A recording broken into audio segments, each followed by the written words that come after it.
negotiate.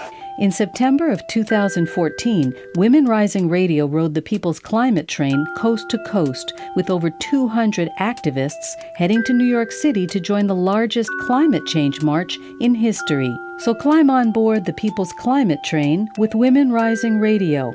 Making Contact is heard every Wednesday night at 6:30. Remember, only local radio can bring you such compelling features, but only WHAV does. Wave weather! I'm WHAV meteorologist Gary Best with Wave Weather. Rain ending across the Merrimack Valley going through the night. It'll be breezy. Temperature by morning back down in the low 30s. And then windy and chilly weather coming up on Tuesday. Sun and scattered clouds. High temperature in the upper 30s. At night, clear, breezy, cold, low 20s. Mostly sunny skies and breezy on Wednesday. High temperature in the middle and upper 30s. Partly sunny and 40s on Thursday. I'm Gary Best. Your next Wave Weather coming up in 30 minutes.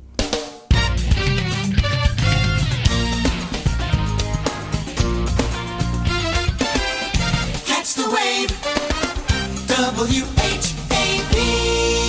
Open Mic.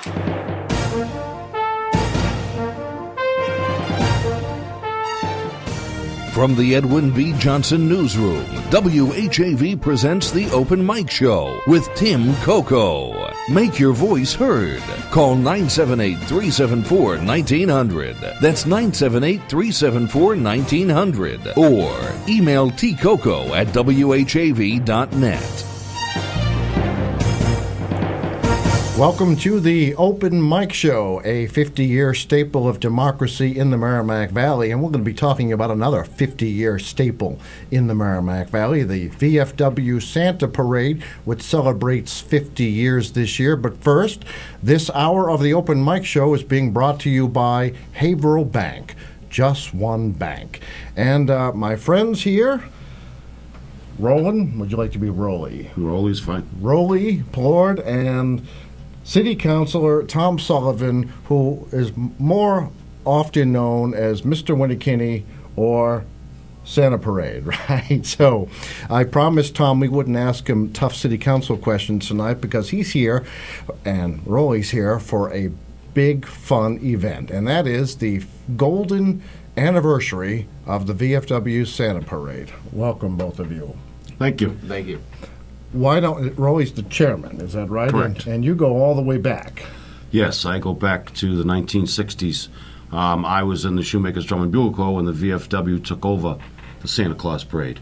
Okay, so that's a good start. Actually, you know what's a better start? Is to make sure people know when this is. Let's tell us when the Santa Parade is. Santa Parade is Sunday, November 23rd, which is this coming Sunday afternoon at 1 p.m. The parade route is from Hunking School, down South Main Street, across the bridge, up Main Street to Monument Square where the reviewing stand is, and then we take a right and go up Canosa Avenue and pass the review at the VFW. Okay. Now, I know every year this is an expensive undertaking. Can you give us a clue as to how much this cost and how people can help you? Well, this year's parade is going to cost about $40,000. The bulk of that money is spent on the marching bands. Marching band and special attractions probably cost about $35,000, and the remainder of the funds are used for various parade expenses, related to the parade. This is not a money-making endeavor for any of us. We're all volunteers.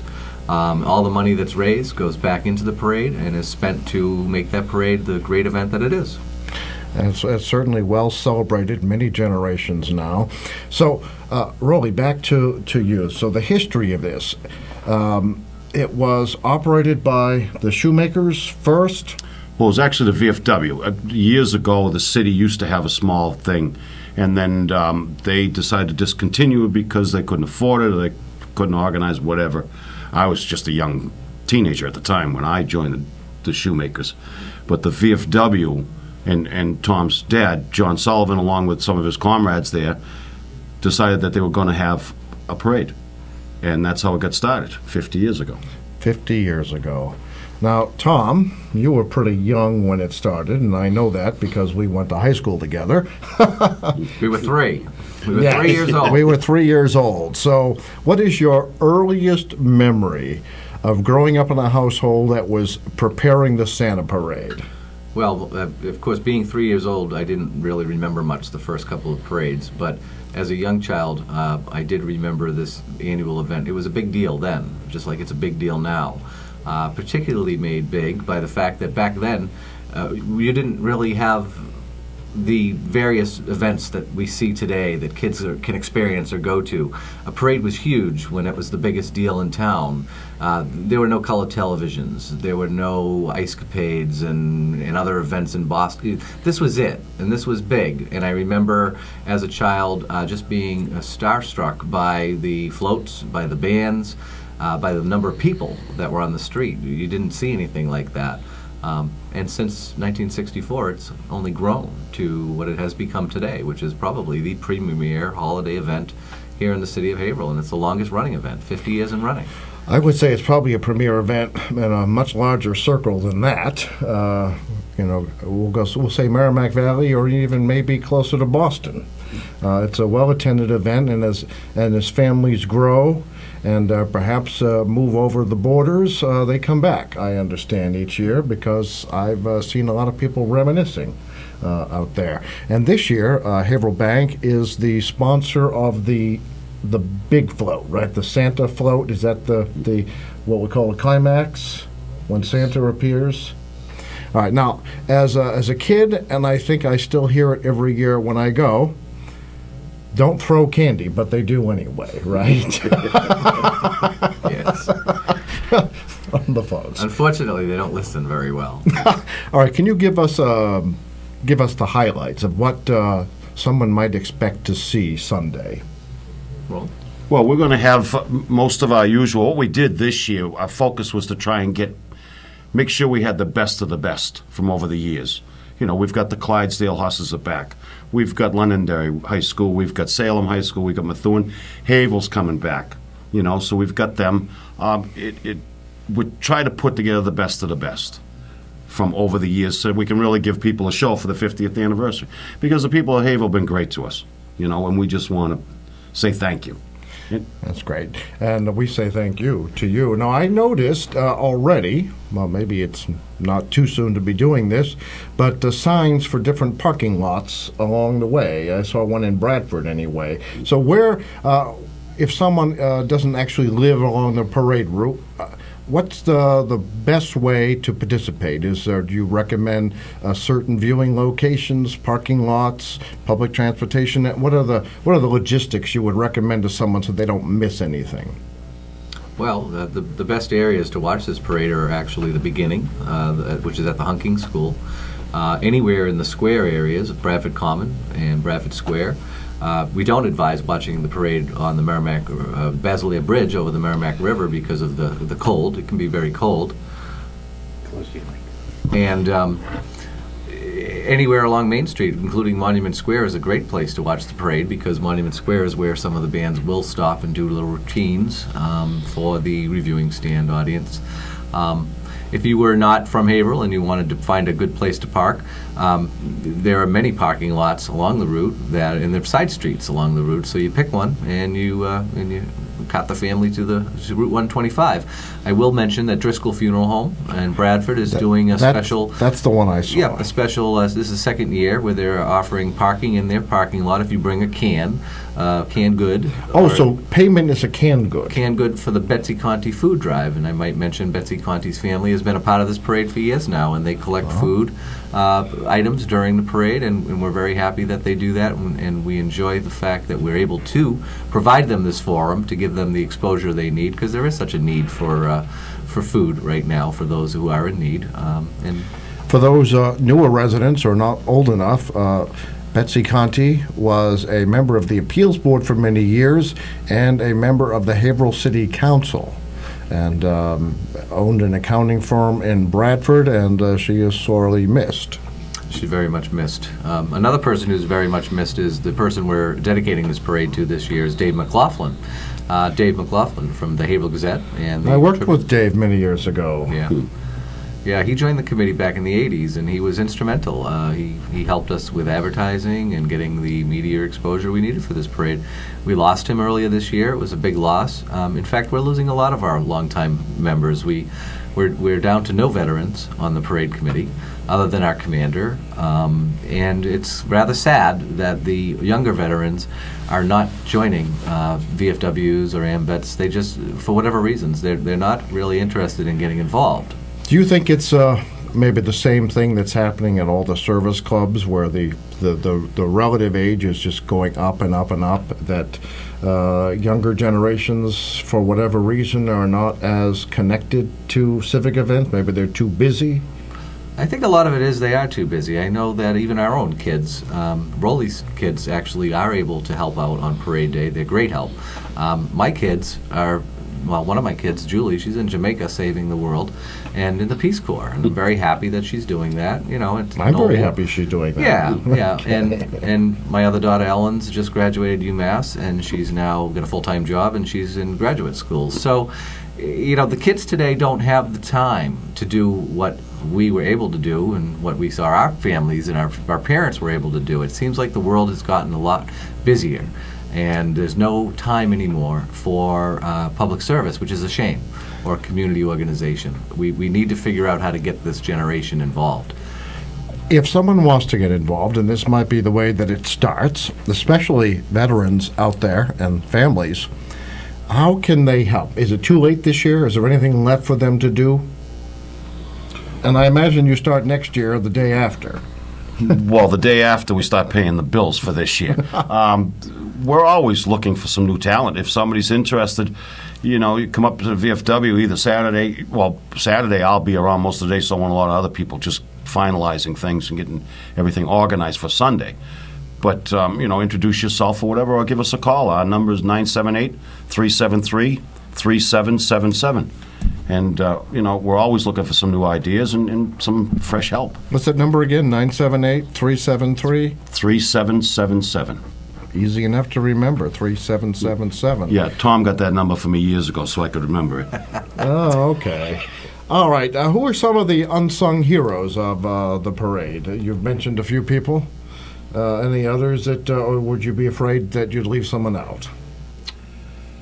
I'm sure we're going to leave someone out. There have been so many men and women who have been instrumental in the history of this parade, most of whom are no longer with us. This wasn't just my father who started this parade. This parade was started by a group of veterans back in 1964 who felt it was important.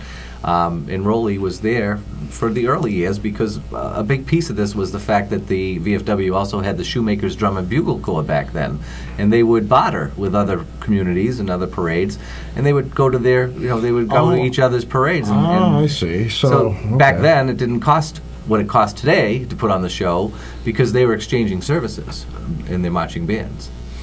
All right. Can you give us a sense? I imagine you never know, but is there tremendous deficits that has to be filled by donations on Sunday? Rolly? You certainly wouldn't turn them down, I would take it. Oh, no, we never turn down any donations.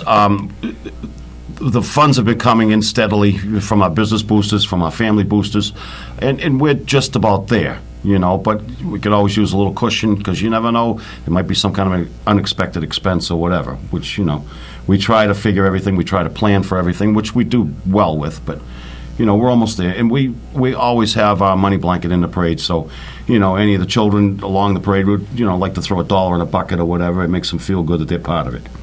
All right. Rolly, what's your earliest memory of the Santa Parade? Well, I remember once back in the 60s when we were marching, the drum corps was marching in the parade, and they put a couple of snow plows out front because it was snowing that day. Oh, geez. Yeah, I guess that does happen once in a while, doesn't it? Yeah. I know, was it just a couple of years ago we had that major storm on Halloween. I don't know if that was still around by the time of the parade. But I imagine it's, you do have a, I think we're calling it a rain date, but maybe Yes. a snow date. And that's the following Saturday? And how will people know if the event has, and this, I take it rarely happens, But It's only happened once under my tenure there since 1985. I don't know if it ever happened before that. I don't know that they would have had a rain date before 1985 when we all got involved in the parade committee. I'll tell you what, in the very unlikely event that it happens, I'm sure Tom O'Reilly will let us know here and we'll get it on the air and on the website, but we're not expecting that, and Santa can travel in any kind of weather. Is that right? Yep, the weather Sunday's actually looking pretty good. Originally, the 7-day forecast showed some rain coming, but now it looks like the rain is going to hold off till Monday, and the temperature should be about 50 degrees, which would be much better than last year, which was the coldest parade we've ever had, and it was probably 10 degrees. Not very comfortable, and we lost a few marching bands last year because they couldn't come out and play. It was too cold. That you can only play those instruments if it's really above freezing. So Really? Oh, I didn't know that. All right, we have some slides, and unfortunately they're going to be a little bit delayed because of the way the delay goes. But I've been working on posters with you for 10 years, which I have to say, when I went and looked and I found that I started on the 40th and this is the 50th, wow. So we're going to, Nate, do them we're going to do them in sets of 2 years at a time. But you've always had very interesting themes. Now, I think that one of the first ones I worked on, which will be on the slide in a moment, was It's a Wonderful Life. And of course, I hope it's still true of younger people, but of course it was one of the movies we saw every year when there was like only 3 TV channels anyway when we were growing up. And It's a Wonderful Life with Jimmy Stewart.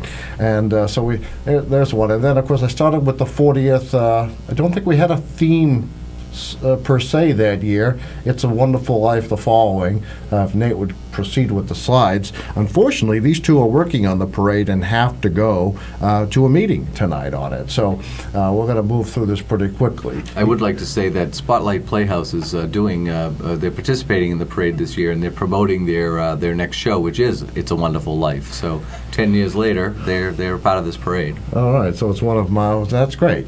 And then we had, my eyesight is failing. I don't remember what this was. Was there a particular Snowbound. theme?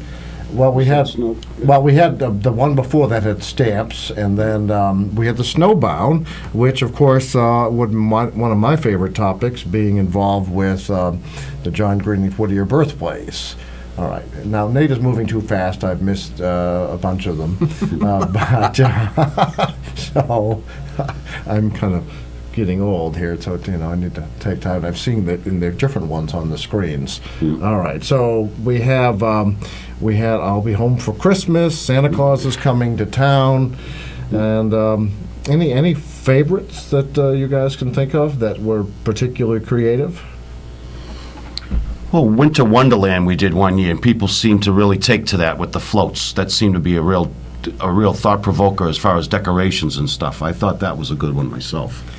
If it's too late this year for anyone new to join, but since we're trying to, keep the tradition going for at least another 50 years, does the committee provide any resources? Someone says, "Well, I'd like to.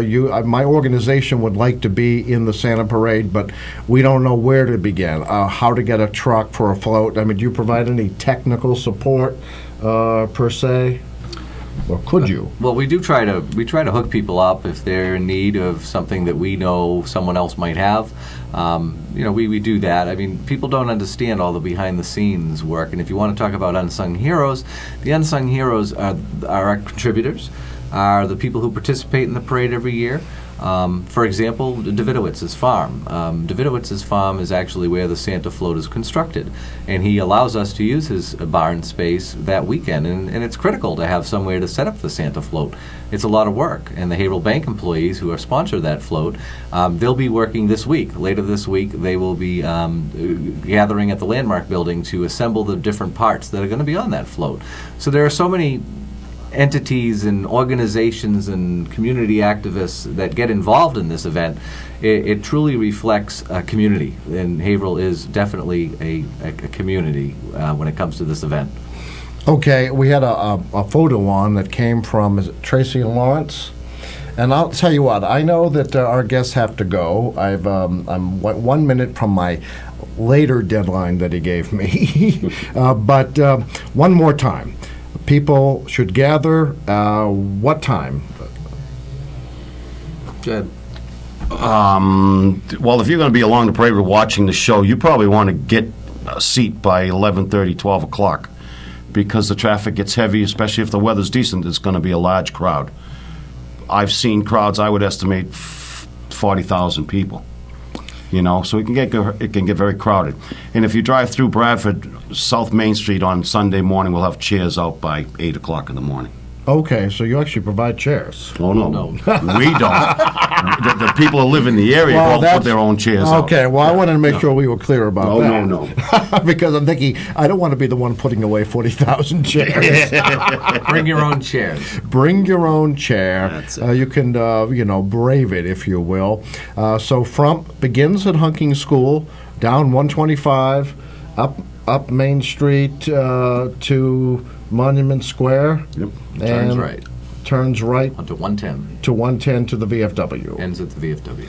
All right, so there's plenty of places along the way to view the parade and see Santa. It's great for the kids, and I imagine you find kids of all ages there.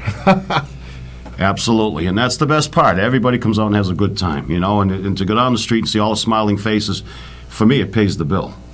No. Speaking of the bill, it's absolutely free, but they won't turn down your contributions along the parade route. Right. Any funds left over are just put towards the next year's parade, and there are expenses during the year, not huge, but any leftovers are used for the following year, and that actually to have that little cushion is very helpful in assuring to us, because there's nothing worse than tapping out to zero and having to start from zero all over again. No, I imagine it must be difficult. I just want listeners to know, and I want my guests to know, that we're going to continue, even after our guests leave, to hear your Santa Parade memories tonight. And we'll continue to show the posters from the various years, and if anyone sends in photographs or wants to post them on Facebook, we'll take them from there, and we're going to make this a night of memories for the VFW Santa Parade. Thank you so much for coming in, Rolly and Tom. It's always a pleasure to work on this project, and of course I'm probably like many others who gets to it at the last minute. But we got the posters out. You hung them, and but people are always expecting this tradition. And we want to thank you for doing that for us too. Oh, no, I don't It's a mean wonderful that. donation, and it really is appreciated by us. No, it's just one of those things where I still think it's July. I don't know what happened. Time flies when you're having fun. Yeah, so this, I'm looking forward to it. Everyone, come out to Route 125 from Bradford to Haverhill. It's pretty easy. Will any roads actually be, I imagine they closed the roads for this, Yes. so that if you get there a little late, you're going to have to see the parade from where you are. Well, that's another reason to show up early. It's better to be early than late, because if you get caught up in the traffic, you will be tied up for potentially hours, and you will be diverted away from the city, not to the city. So it makes it much tougher to get to the parade, I would say, after 12 noon, which is why, unless you're already there, you better find a way to minimize the pain of trying to get into the city. They will stop traffic on Route 125 at 12:30, and they don't allow anyone past, I think it's Cedardale, that area. They'll just tie up the road from there, because they don't want you coming into the city and not having anywhere else to go. You get I stopped. see. Okay, well, folks, keep that in mind. Also, we're going to take a brief break, let our guests leave, but tonight, call 978-374-1900. Share your memories, and some of those memories we're going to add to tomorrow's newscast. So here's your chance to be a star on the news. Thank you very much, Rolly and Tom. I look forward to seeing you on Sunday, and we'll keep talking this up tonight and on the news tomorrow. Thank you very much for having us, Tim. This is great. No, this it's- gets the word out. I really appreciate that, too. Thank All right, you. we'll be back with more of the Open Mic Show and your Santa Parade memories after this mass moment. Open mic. Tim Coco and the Open Mic will be right back. Get in on the action. Call 978-374-1900 or email tcoco@whav.net. If you are enjoying this program, please consider making a donation right now. Your donations to not-for-profit WHAV help keep these vital community services on the air. Donate online at www.whav.net. Listen to The Wave with fewer interruptions, no pop-ups, and a choice of players by tuning directly from www.whav.net. Catch the wave! The most trusted man in America, news anchor Walter Cronkite, once said, "It is absolutely essential in a democracy to have competition in the media, a lot of competition." That sentiment is one of the driving forces behind WHAV's expanded local news effort. This is News Director Dana Esmail inviting you to listen to my hourly weekday newscast right here on WHAV. You'll also find the area's most comprehensive local news reporting at whav.net on your computer or smartphone. Remember, WHAV is the only Haverhill-based news source, and it's always free. And that's the way it is. Today is November 18th. On this day in 1905, 5 lepers arrived on Penakees Island in Buzzards Bay, the site of the first and only leprosarium in Massachusetts. Over the next 16 years, 36 victims of leprosy, or Hansen's disease, lived on the isolated island along with a handful of caregivers. Dr. Frank Parker and his wife Marion went to great lengths to make the patients comfortable, providing good food, fresh air, exercise, entertainment, and nursing. But it was nearly impossible to overcome the stigma and social ostracism associated with leprosy. Still, the island produced stories of great courage, kindness, and fortitude. The colony closed when the federal government opened a leprosy hospital in Louisiana. Today, the island is home to a private school for troubled youths. For more about this and other Mass Moments, go online to massmoments.org. Brought to you by the Massachusetts Foundation for the Humanities.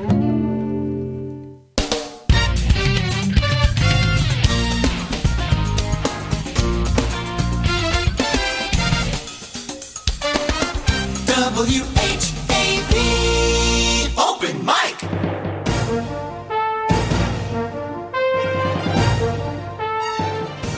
From the Edwin V. Johnson Newsroom, WHAV presents the Open Mic Show with Tim Coco. Make your voice heard. Call 978-374-1900. That's 978-374-1900. Or email tcoco@whav.net. This hour of the Open Mic Show is being brought to you by Haverhill Bank. Just one bank.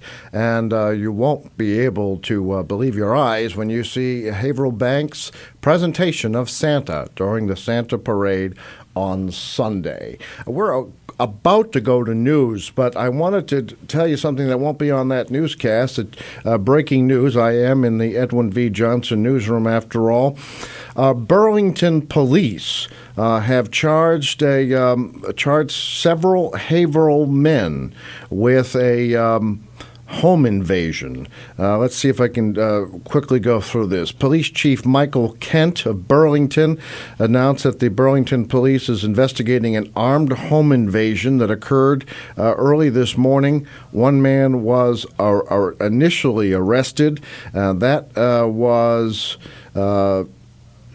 Connor John Tufts, 20 years old, of Haverhill. Connor John Tufts, the first of 2 men, sons of the homeowner, were holding him down and identified him as one of 3 or 4 men who broke into their home with baseball bats in an apparent robbery attempt.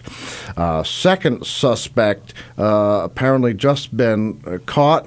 Again, Burlington Police Chief Michael Kent says Thomas J. Mahan, if I'm saying that correctly, M-A-H-A-N, Thomas J. Mahan, also 20 years old, was arrested at his home today in Haverhill by Burlington police detectives with the assistance of Haverhill Police. And we're getting this bulletin courtesy of Haverhill Police. Thank you.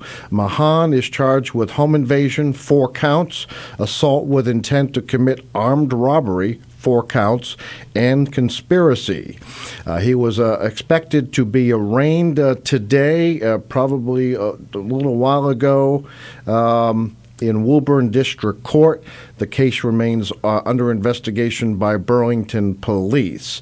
Okay, so this home invasion actually took place October 3rd, and the Haverhill suspect caught then was Connor John Tufts.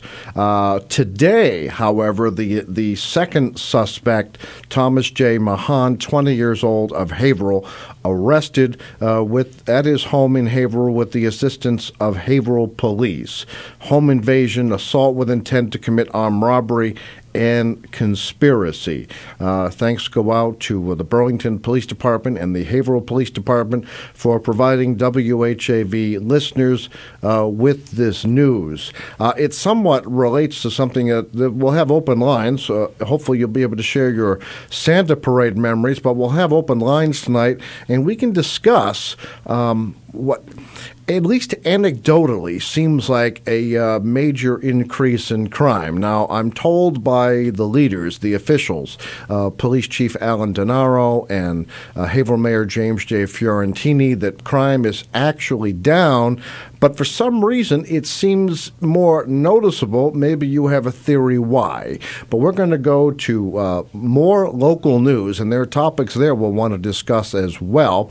And then we'll be back with more of the Open Mic Show and hopefully your calls after that. Open Mic! Tim Coco and the Open Mic will be right back. Get in on the action. Call 978-374-1900 or email tcoco@whav.net. If you are enjoying this program, please consider making a donation right now. Your donations to not-for-profit WHAV help keep these vital community services on the air. Donate online at www.whav.net. It's 7:01. WHAV Merrimack Valley. WHAV is a not-for-profit service of Public Media of New England, Incorporated. It's heard on 1640 AM, the web, at whav.net, and participating cable television stations.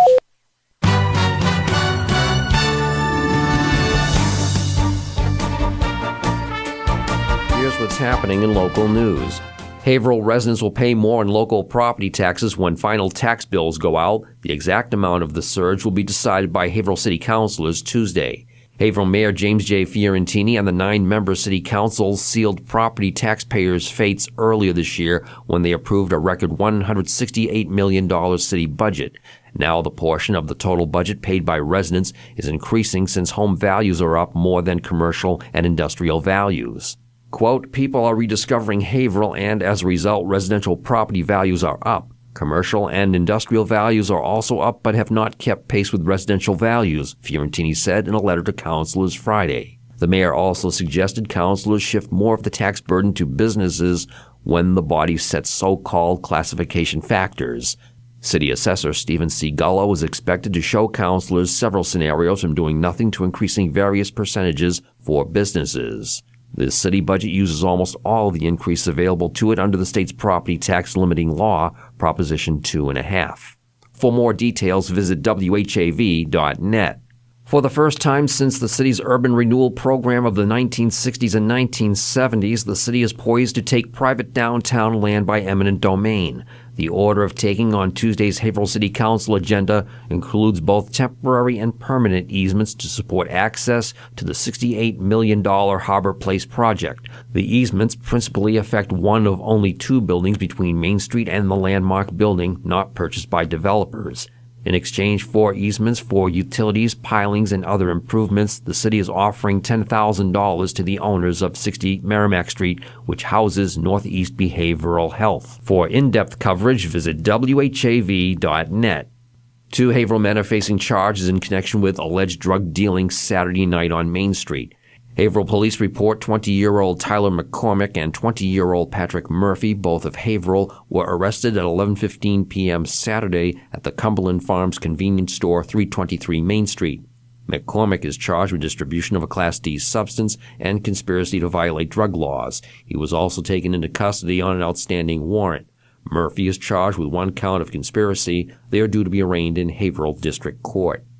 In local high school sports, the Whittier Tech Wildcats varsity football team lost to Bishop Fenwick High School Friday night in MIAA North State Finals action by a score of 20-14. Meanwhile, the junior varsity football squad hosts Methuen High Monday afternoon. For full schedule details, visit WHAV.net. Remember, WHAV is the only Haverhill-based news source, and it's always free. In the Edwin V. Johnson newsroom, this is Dana Esmail. From Feature Story News in Washington, I'm Kevin McAleese. The Kassig family have asked for privacy as they mourn their son following confirmation. Peter Abdul Rahman is the latest Western hostage to be beheaded by IS militants. US President Barack Obama has described it as an act of pure evil. Our Washington correspondent Priscilla Huff reports. In celebrating his son's life, Ed Kassig quoted the Bible. Greater love hath no man than this, than to lay down his life for another. Born Peter, Abdul Rahman Kassig is the latest Western hostage to be shown in an IS militant video being beheaded. His parents asked for privacy to mourn their son and find a path toward forgiveness, with his mother Paula promising that good will prevail in the world thanks to the God of many names. Western intelligence agencies are scrutinizing the video for clues of where the young man was killed and exactly who did it in hopes of stopping the IS militants. The governor of Missouri has declared a state of emergency ahead of a court's ruling on whether a policeman will face prosecution over the killing earlier this year of an unarmed black teenager. Tensions are once again running high in the St. Louis suburb, as our US correspondent Simon Marks reports. The grand jury decision could come at any time. The governor of Missouri has declared a state of emergency amid fears that jurors will decide not to prosecute the police officer who killed Michael Brown, a decision that could bring crowds of people back onto the streets of Ferguson. The St. Louis suburb exploded in violence in August. Now, activists are predicting what they call a doomsday scenario if the jury doesn't recommend the prosecution of Officer Darren Wilson. Simon Marks, Washington. A surgeon who contracted Ebola while working in Sierra Leone has died at a hospital in the US state of Nebraska. Dr. Martin Salia was transferred to Omaha on Saturday for emergency treatment at the Nebraska Medical Center's biocontainment unit there. The facility has already treated 2 other Ebola patients in recent weeks. Nina Maria Potts reports. Dr. Martin Salia's condition had been described as extremely serious by the medical team treating him at the Nebraska Medical Center on Sunday. He arrived in a far worse condition than the other Ebola patients previously treated by biocontainment specialists there, who said Dr. Martin Salia's situation was hour by hour. Ebola has killed more than 5,000 people in West Africa, mostly in Liberia and in Guinea and in Sierra Leone. 10 people have been treated for the virus in the United States, all but 2 have recovered.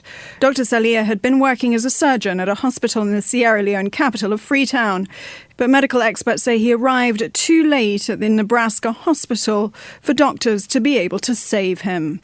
From bureaus worldwide, this is FSN. Wave weather. I'm WHAV meteorologist Gary Best with Wave Weather. Rain ending across the Merrimack Valley going through the night. It'll be breezy. Temperature by morning back down in the low 30s. And then windy and chilly weather coming up on Tuesday. Sun and scattered clouds. High temperature in the upper 30s. At night, clear, breezy, cold, low 20s. Mostly sunny skies and breezy on Wednesday. High temperature in the middle and upper 30s. Partly sunny and 40s on Thursday. I'm Gary Best. Your next Wave Weather coming up in 30 minutes. Are you listening to WHAV on cable television? If so, join WHAV in thanking the board, staff, and members of your local public access channel.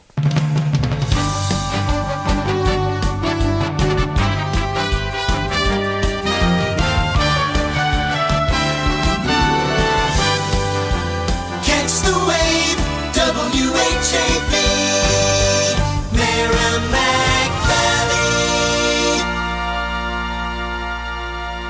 Open mic.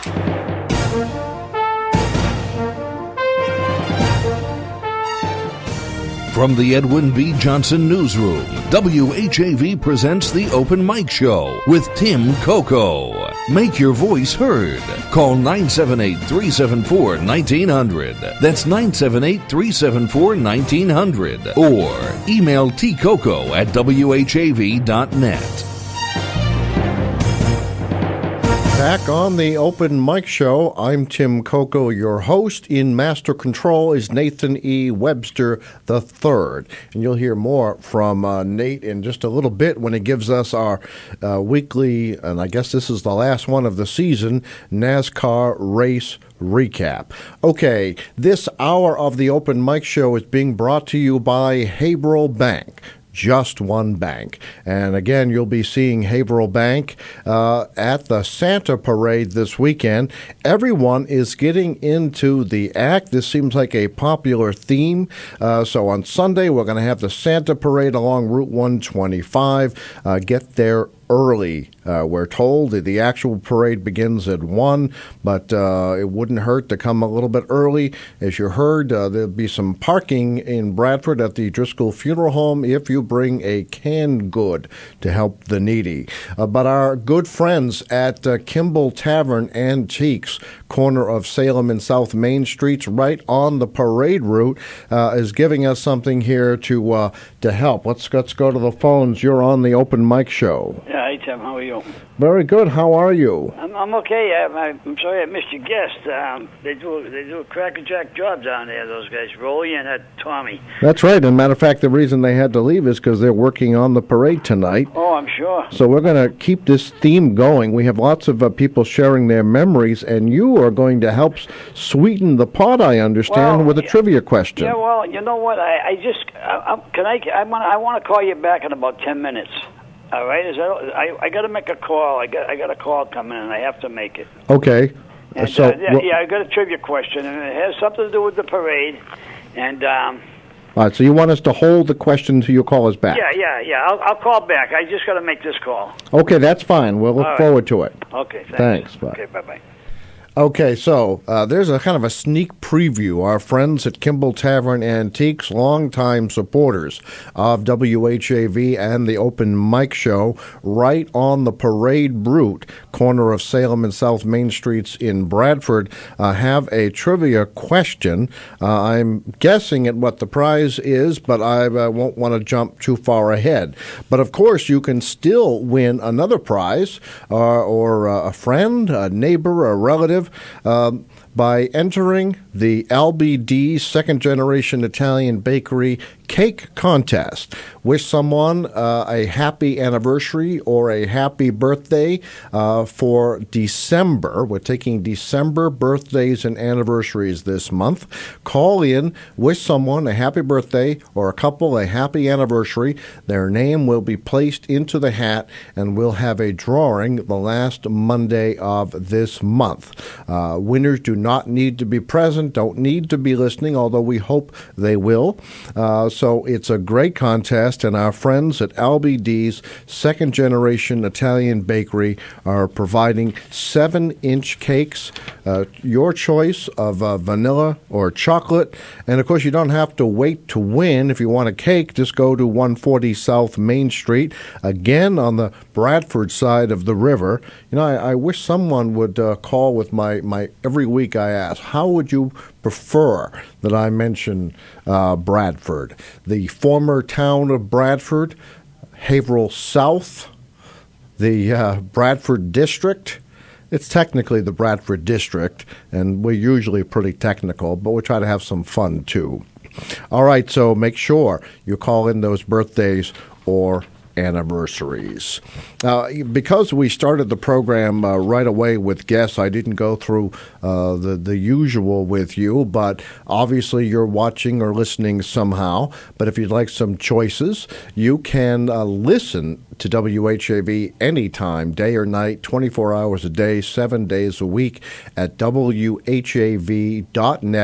on your computer or smartphone. There's a player right there. It works with all smartphones. It works on your computer. You can just go to the website and listen. That's one way. You can listen on AM Radio 1640, the band that started it all. And soon, we hope, been a lot more filings with the Federal Communications Commission. Soon, we hope, WHAV on your FM dial at 98.1. Of course, you can also listen to WHAV. It's usually the sound behind those bulletin boards on cable television stations throughout the Merrimack Valley, Haverhill, Methuen, Andover, Sandown, and Plastow, New Hampshire. The sound you hear behind those community service announcements is typically that of WHAV. And tonight, and any Monday night when the Open Mic Show is airing live, you can watch on WHAV.tv, again on your computer or smartphone, or click the watch button anytime on the website at WHAV.net. And, of course, our good friends at Haverhill Community Television, HC Media, Channel 22 in Haverhill. All right, so that's the basics. And, of course, here we are already time to take a brief break for Community Spotlight. Before we do that, though, we're taking your memories tonight of Haverhill's Santa Parade. It'll be this Sunday at 1 o'clock. This is the 50th anniversary of the Santa Parade. We'll show some posters from over the years tonight. We'll show some of the photos of your memories. And I believe Nate, I don't know if he's ready, Nate has received some responses to his inquiry. Nate, you want to tell us what famous person just related their memories to you? He's getting his headphones ready. He's never ready. Okay. All right. Nathan E. Webster III, Open Mic Show producer. I'm here, Tim. There you are, Nate. Is your video on? My video is on in about 2 seconds. There I am. Hi. I always have a delay. I can see him through the glass, but all right. So, Nate, you put out. Tell us what you did to get some interest here.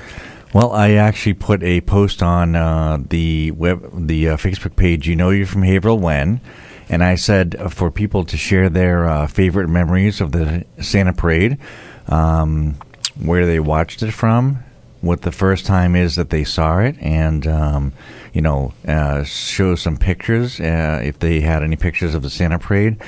And I also put a tweet out on Twitter, and I got a very nice response from Maria Stefanos. Maria Stefanos. Yeah, Groveland's native, Maria Stefanos, from this area. And she tweeted out to me that she, and I'm going to make sure I get this right so I don't, say the wrong thing here, but give me a second. She said that she still has a Rudolph balloon that her grandfather bought for her and her sister when they came to watch the Santa Parade in Haverhill. A Rudolph balloon. She still has a Rudolph balloon. She still has it from when she was here and watched the Santa Parade. What color is Rudolph's nose? It is red, Tim. All right. We just want to make sure you are up to speed on this. Like my ears will be when I take these headphones off. All right. All right. So we heard from Maria Stefanos, Groveland native, with her memories of the Haverhill Santa Parade. We also have a photograph here from Tracy Lawrence, and we'll show that after we take this brief break for Community Spotlight. Thank you very much, Nate. Open mic! Tim Coco and the Open Mic will be right back. Get in on the action. Call 978-374-1900 or email tcoco@whav.net. If you are enjoying this program, please consider making a donation right now. Your donations to not-for-profit WHAV help keep these vital community services on the air. Donate online at www.whav.net. This is Phil Christie. Would you like to hear the wave on your stereo, or even better, anywhere in your home? Check out the tips for better sound at www.whav.net. Community Spotlight.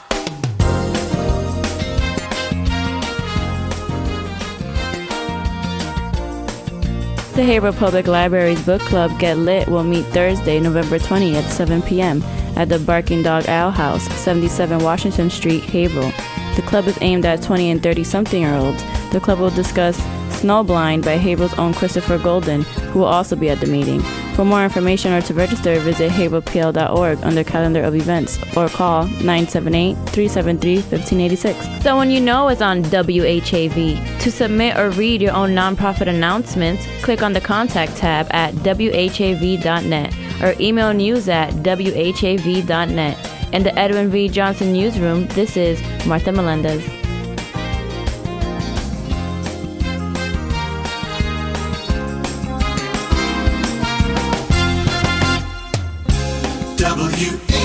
WHAV Open Mic.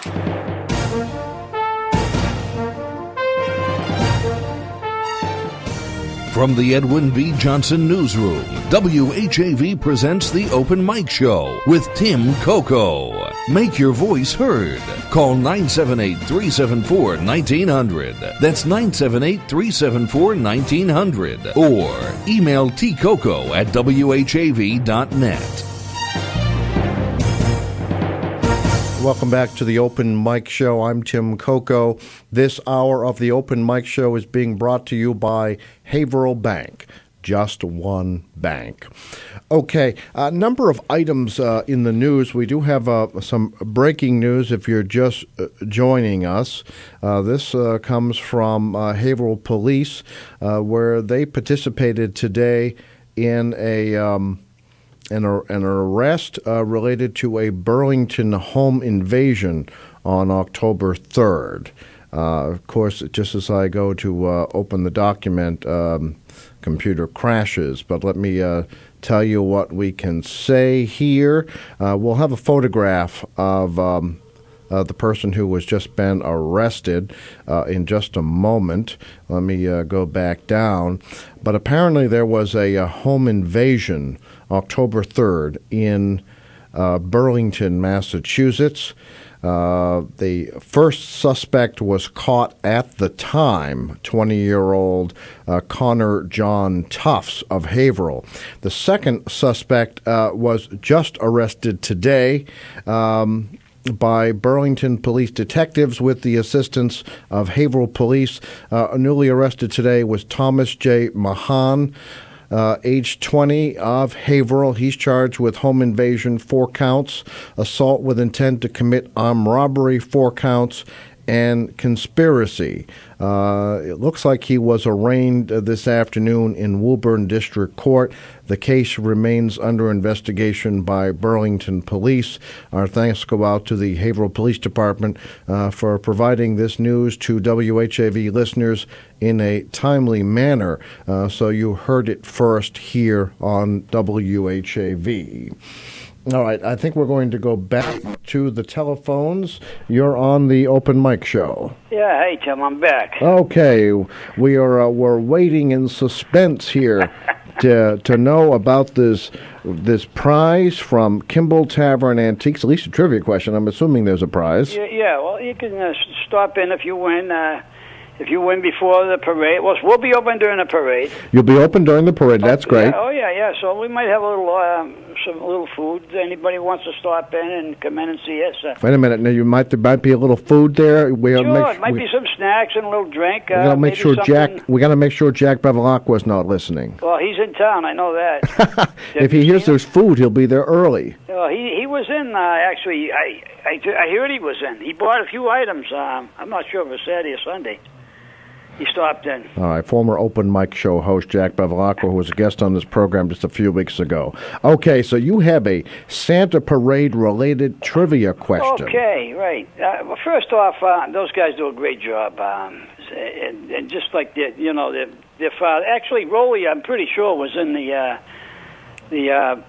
Sons of the band there. That's right. He said he was in the Shoemakers. He was in the Shoemakers. Him and I believe maybe one of his brothers. I remember those guys, but years ago. And Tom, we knew a lot of his relatives. Tom and. But big anyway, family. Yes. Yeah, my family was part of the VFW too. They were always old vets, and before they had the parade. they had something else. Oh, well, it was a party. So this is the trivia question. They used to have a Christmas party before. What did he say? The parade started in '64. 1964. Okay, so before that, they had a Christmas party. And I'm pretty sure that also that the Veterans Day parades used to be pretty big. So that was before the Christmas parade started. And now the trivia question is, where were the two locations? They had to have one moved from one spot because it got too big. Where were the two places they had them in? Who played Santa Claus? Okay, so you want to know the two places a Christmas event took place before the Santa Parade was launched. Right. One was held somewhere, and it got too big, so they had to go to another location. So you want to know both locations? Yeah, both. Well, it's anybody that's been around should know. It's not that. It's not like the bowling alley question. All right. Well, actually, we did finally get a winner, though. Yeah. All right. So, okay, where was the Christmas party, and who played Santa Claus? That's right. And this, I'm just looking at the answer for who played Santa Claus, and that's a fun trick question, isn't it? Yeah. Well, that's all we all remember that. As a boy, I remember like I said, my dad and I remember, the Veterans Day parades used to be pretty big in Haverhill. Because at that time they really didn't have the Santa Parade, and that's when they started probably slacking off now because they had the Christmas parades, and you look how big they are. They're nice. No, very big. All right, so would this be for a gift certificate to Kimball Tavern Antiques? Yeah. A $10 gift certificate? Yeah, as long as Jack doesn't want it. Oh, no, that's right. No, I don't think he's eligible now. Did he just win something? He's a Grovelandite. All right, yeah, well, we consider Groveland a WHAV protectorate. No, I know. We've been knocked off the air there, but we hope that someday our forces will prevail and Groveland will surrender. My family, a lot of my family came from Groveland. No, we came from Raleigh, actually, and we moved up into Haverhill. Well, actually, in a way, if you came from Raleigh, you're still in Raleigh if you turn the clock back far enough in Groveland, right? Right. That's right. Groveland and Bradford were both Raleigh. That's right. And that's why I always get upset when I see Bradford Burial Ground. It's the Raleigh Burial Ground. That's right. Because of the year. Was it 1635 or something like that? Yeah. I know, yeah, that one there, yeah. First burial in Riverview was 1723. Oh, okay. That would have been a good one, but I think that's a good trivia question. But I think I had that one on. I don't remember that one, but maybe that goes back. The first burial, actually, it was a woman. Ah, okay. All right, so here's to win a $10 gift certificate. Be the first person to answer these two questions. Prior to the launch of the VFW Santa Parade, there was an activities for kids and adults. Name the location of this event and who played Santa Claus. Yeah, they have to name both locations. Well, you have to name both locations. So it started small and it got so big they needed to go to a larger location. That's so right. So this is kind of like three things you have to answer. Yeah, well, where did the Christmas party begin? Where did it have to go?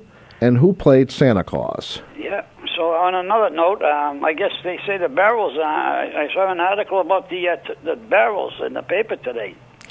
Yeah, actually, WHAV has had a number of stories as well, and this story the Tribune reported, I think it said Michael McGonigal. Are they referring to the city councilor? Is he junior? It said Mike McGonigal Jr. Oh, okay. So maybe it's the city councilor's son? I don't know. Son? Yeah. I just thought it was an omission that was kind of too big to ignore if it's the city councilor's son. Now, we've been reporting all along, the mayor has really tried to talk this up. I have to give him credit. He went out, he found 50 families who were willing to test it. He didn't just force it on them. Yeah. He found 50 families that were willing to test it. Good for him.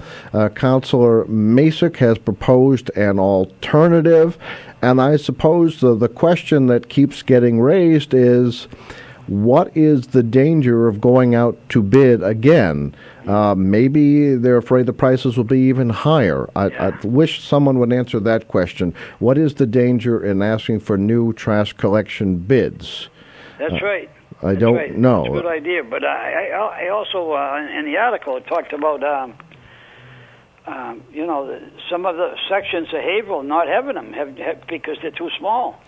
No, actually, and that's absolutely true. The all along, the mayor has said that narrow streets that cannot accommodate these large automated collection vehicles will not be using the toters, they're called. Yeah. I think they're 64-gallon toters. Yeah. Our environmental consultant, Jerry from Methuen, had comments on them when he was on the show. He might call in again.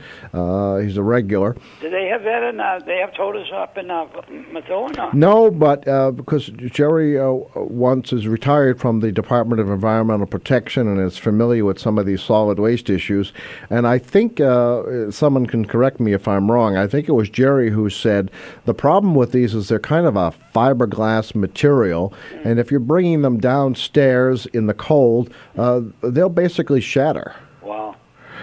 So then who pays for the replacement? I don't think the trash hauler is going to pay for more than one set of these. No. It's going to be interesting.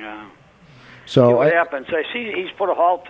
Also, he's put a halt to the tree cutting over to Winnie-Kinney. That's right. That's another issue that Jerry would be interested in, the tree cutting. He's halted it at Winnie-Kinney Park. We would have asked Tom Sullivan, who's been associated with Winnie-Kinney Park for some time. No, but you were talking about what you should have been talking about. But we wanted to keep it light for he had to Tom. go, and he had to go. There'll be another time, and hopefully whoever comes in, and they're going to get put it out there for somebody to come in and look at it and get another opinion, which they should have. I don't know if they did that in the first time or they didn't.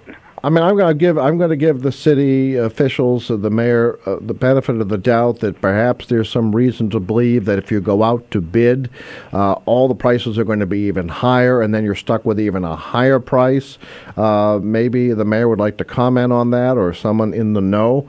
Well, somebody ought to go up and take some pictures. If you've been up there, you guys, I did take some pictures up there. There was stumps left. I don't know if they're going to take them out of there. I mean, what I saw was, it wasn't too nice what I saw. No, and I think that was the concern about erosion. But I'm going to, I guess I play devil's advocate from time to time. When Paul Chase, Paul middle initial I Chase, was on the Haverhill City Council, and of course he goes all the way back when he was the mayor of Haverhill under a different form of government. Paul Chase adopted Winnie-Kinney as a kind of a pet project in his retirement, and he was very proud to show photographs of the castle without any trees around it. Do you remember where the Chasers lived at the time? I might. It's up by Legion Farm. Oh, okay, really? Yeah. That's what I know a lot of the family. They had a big family. I don't know, 9 kids. I believe they had 9. Yeah, I went to school, I believe, with some. He lived at the Legion Farm? The house. Yeah, okay, that house is in pretty bad shape these days. It's sad. That's another Haverhill beauty going down the tubes. I don't know why. Okay, now I guess I did not remember that. No, I'm pretty sure that they lived there. We used to have the another guy that did a lot for the city, the playgrounds, Hank Whiffle. Okay, Whiffle, you must know some of the Whiffles. Yes. Again, schoolmates, I believe. I just ran into Mike the other night over this BJ's. All right, how old is Mike? Mike's the oldest. He's still jogging. You see him around here, bro. He's got to be... He's still jogging? I have trouble getting out of my chair. He's the oldest. All right, I think I went to school with him. No. You went to school with... is there a Mike Jr.? The twins? I don't know. You see, this is the problem with getting old. Sure how Not only do I not jog, I can't remember anything. What year did you graduate? 1979. Oh, no, 79. You might have... No, Mike was... he was probably 65 or 64. Mike was. Okay, so it must be one of the kids. Yeah, there was 12. There was 12. One girl, Mary. The mother's name is Mary, too. Ah, okay. We used to have the... used to have the playground things up to Legion Farm. All the playgrounds went up to Legion Farm July 4th. Oh, okay, a big event. Yeah, There's big a lot event. of good Wheelbarrow- memories from those days. The wheelbarrow races, and I'm pretty sure that the Chasers lived in that big farmhouse. Well, actually, there's probably a trivia question in here, and I can't remember the name for the answer, but wasn't there another city official who lived in the house next to Winnikinny Castle? Next to Winnikinny. I think so. That was somebody that ran the. Was that the head of Public Works? I think it was the head of the tree department. Head of the tree department. Fred Basil. Yes, okay. I'm glad you could remember his name, Well, yes. I worked for the city. Okay, so some good memories here on Old Home Week. Nate's trying to tell me I'm over time here, but All right. I Anyway, love memories. See if we get any calls, and they should do something with the Legion Farm. Yeah, I saw that, and I was really disheartened to see the condition of the porch. But it's a brick building. Maybe I don't know. There's been offers out there for people who want to go in there and take it over and put some money into it, and not take it, but not own it. But at least make it usable for somebody with a real estate business. I thought wanted to go in there.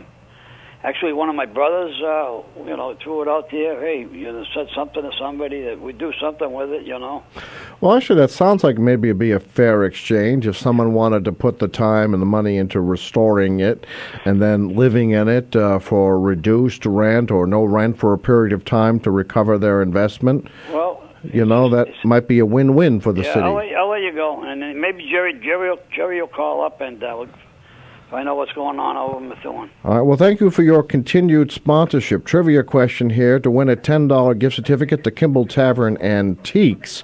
Name the Christmas party, not name it. Where was the Christmas party when just before the VFW began the Santa Parade?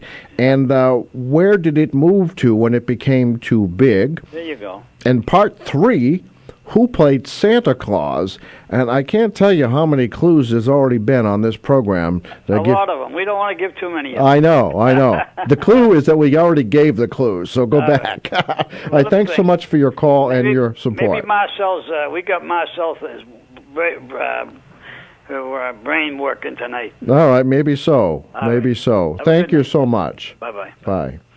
That reminds me, anyone who is waiting for prizes, they have all been sent out. There are a couple of exceptions, and I'm going to apologize in advance for this.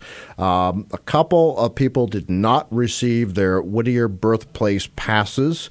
I'm still willing to send them, but the birthplace is now closed until next April.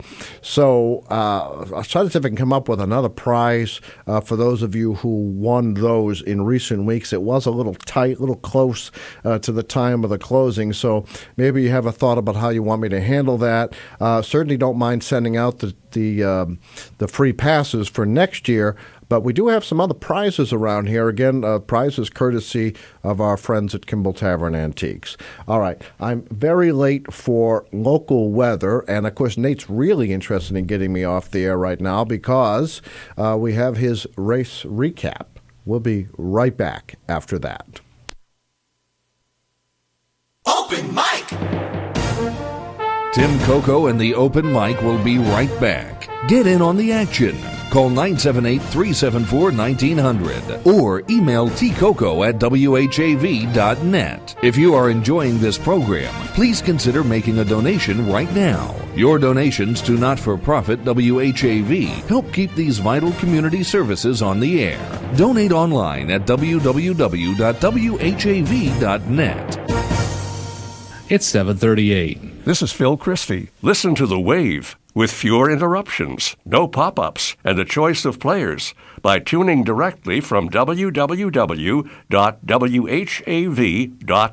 Kevin Harvick is your 2014 Sprint Cup champion, winning the last race of the season at Homestead Miami Speedway. This was Harvick's 5th win of 2014 and the 2nd championship for Stewart Haas Racing. Harvick's wife Delana said in a post-race interview, "They did this, they deserve it, and they're champions." She also said that winning this championship is surreal. Ryan Newman finished 2nd, Denny Hamlin was 7th, and Joey Logano finished a disappointing 16th after a bad break on pit road when his car fell off the jack on a 4-tire pit stop, making it impossible to get the left side tires on in a decent amount of time. Joey dropped to 29th after that pit stop. Joey says consistency doesn't pay anymore. Unfortunately, a great season like that makes us overall finish 4th because of one mistake, but that's what the rules are. We understand that. This team did a great job as consistently being fast. In the previous years, that would have been perfect.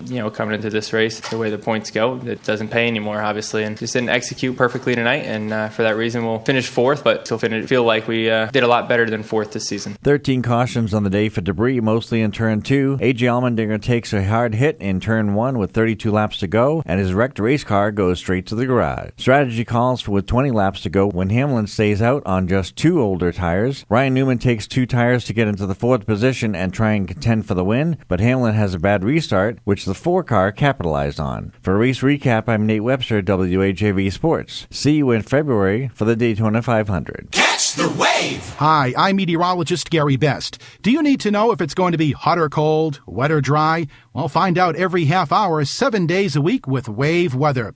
I'll keep you in touch with up-to-the-minute reports covering the greater Merrimack Valley and beyond. It's WHAV for accurate weather when you want it. WAVE Weather! I'm WHAV meteorologist Gary Best with WAVE Weather. Rain ending across the Merrimack Valley going through the night. It'll be breezy. Temperature by morning back down in the low 30s. And then windy and chilly weather coming up on Tuesday. Sun and scattered clouds. High temperature in the upper 30s. At night, clear, breezy, cold, low 20s. Mostly sunny skies and breezy on Wednesday. High temperature in the middle and upper 30s. Partly sunny and 40s on Thursday. I'm Gary Best. Your next WAVE Weather coming up in 30 minutes. WHAV Open Mic.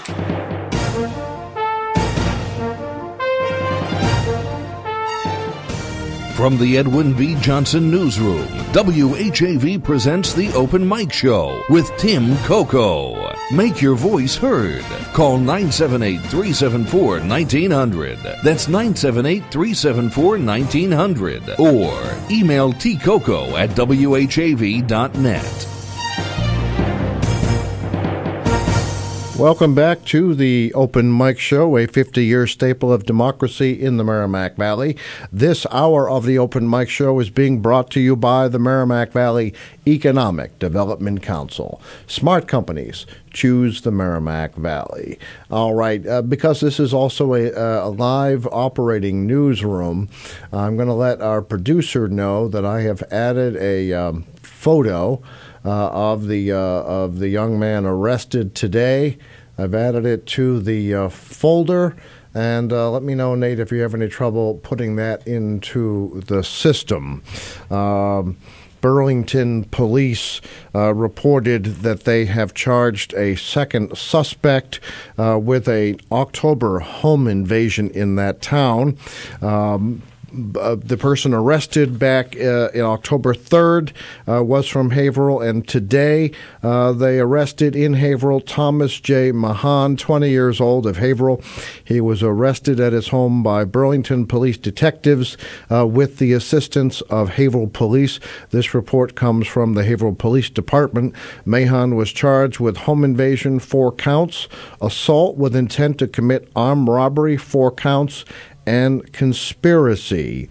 A cohort arrested last month was Connor John Tufts, also age 20. Okay, Nate has the photograph of Mahan, if I'm pronouncing that correctly, has been charged in connection. That does not mean anyone is guilty. We have a system in this country that one is innocent until proven guilty, but has been arrested in connection with this home invasion in Burlington. Again, Thomas J. Mahan of Haverhill and two Haverhill people. And I suppose in a way, this relates to one of the possible topics one could raise on this program tonight. Open lines from here on in. We are talking about the Santa Parade, the VFW Santa Parade, 50 years old this year. If you have memories, I'd love to hear those. Our listeners would love to hear those. Just call 978-374-1900. But among the other topics we might discuss, tomorrow night, Haverhill City Council meets. It's one of the most controversial meetings of the year, and that's called tax classification. It looks like the city's $168 million budget, a record amount, bigger than even when the city owned and operated a full-service hospital. This budget takes advantage of most of the increase allowed by Proposition 2.5, the tax limiting law, and we have a revaluation this year as well, and that tells us that homes have increased in value much more than commercial businesses. Therefore, homeowners are going to pick up more of the increase than businesses. I've heard today, it'll be on the news tomorrow, from a business owner, Jeff Linehan, who is on the board of the Greater Haverhill Chamber of Commerce, but operates a very large business on Hilldale Avenue. He has concerns that if the city had never opted to raise taxes on businesses, that in fact we would have more businesses here, and that would actually reduce the tax rate for homeowners. Maybe you have a thought on that. But first, let's take a contestant here on the Open Mic Show. You're on the Open Mic. Hello? Yes, you're on the Open Mic. Oh, hi. How are you this evening? Very good. How are you? Fine, thank you. And I was calling to wish my daughter a happy birthday if I can. Happy birthday. What's your daughter's name? Elizabeth. Elizabeth's birthday is when? December 12th. That's on a Friday. December 12th. December 12th. All right. I'm sorry. She's your daughter? Yes. All right. Well, happy birthday. Where I take it Nate has her information. Yes. He's put it on the card, and we will draw the winner of the birthday contest the last Monday of the month. Oh, that would be lovely. That'll be good. And, of course, you don't have to wait for that to visit Albie D's second-generation Italian bakery. Have you been there? Yes, it's lovely. All right. So you have been there. That's great. Right there at 140 South Main Street. Hey, what do you call it? Do you call it Bradford, South Haverhill, the Bradford Bradford. District? Just Bradford, Just right? Bradford, Mass. All right. What side of the river do you live on? I live on the other side. I'm living up off of Salem Street going to Groveland. Okay. All right. So you're in Bradford. My daughter lives in Bradford. Okay. All right. Well, happy birthday to your daughter, Elizabeth. Elizabeth. And I suppose, I guess we should leave the age out, right? Yeah, she's getting up there. That said more than I could have said. Thank you so much. All right. Happy birthday. Thank you for calling. Thank you very much. Thank you. Take care. Take care, too. You have a nice evening. You too. Take care. Yep. All right. Well, I know. Maybe I teased that a little bit too much, but Elizabeth is getting up there. Sorry, Elizabeth, but happy birthday.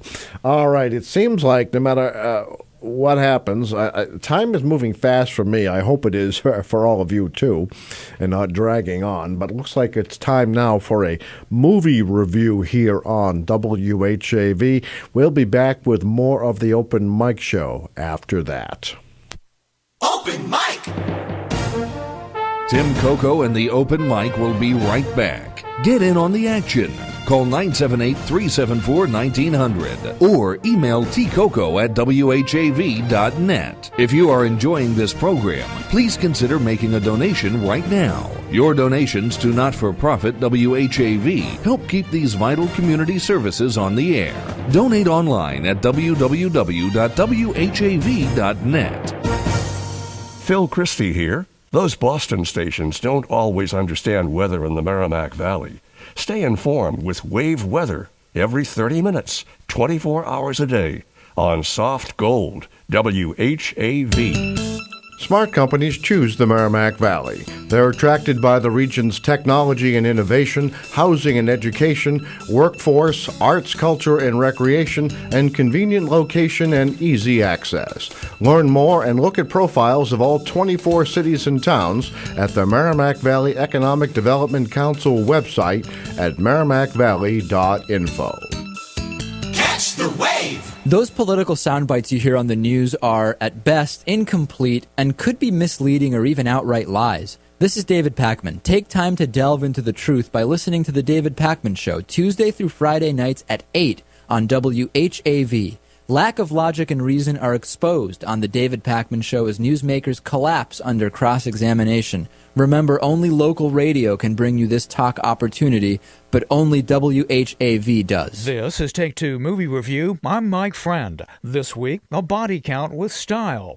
Movies that feature a story that's been done to death, characters we've all seen, and lots of kinetic action better do it all right, or it's going to be 10% on the tomato meter and late-night cable in 6 months. Fortunately, Keanu Reeves' new one, John Wick, does get it mostly right. After the spoiled brat son of a Russian gangster kills retired assassin John Wick's puppy, which had been a gift from his recently deceased wife, and then steals his beloved classic Mustang, the race is on to see how many of the bad guys he can shoot, stab, choke, blow up, or otherwise dispatch in the time it takes you to finish a box of popcorn. The plot is no frills, but the film does have just enough character development to gin up the appropriate fear and loathing of the villains, with the help of on-screen talent like Willem Dafoe, John Leguizamo, Michael Nyquist of Dragon Tattoo fame, and Alfie Allen from Game of Thrones. What really makes this film work, though, is Chad Stahelski's directing. He's coordinated stunts for other Reeves projects, including the Matrix series, and in charge of the whole film for the first time. We see well-choreographed, long-duration action sequences, sometimes called gun fu, where the evildoers are eliminated, frequently in mid-air. The look of the film is elegant and the pace reminiscent of Reeves' '94 classic Speed, and a nice tongue-in-cheek touch is an underground 5-star hotel just for assassins and associated criminals where payment is accepted in gold Krugerrands. If you're looking for introspective storytelling or moral nuance, John Wick is not for you. It's just an action film, but one that does what it sets out to do very well indeed. This has been Take Two Movie Review. I'm Mike Friend. Catch up with us at Take2MovieReview.com and follow us on Facebook and Twitter at Take2_Review.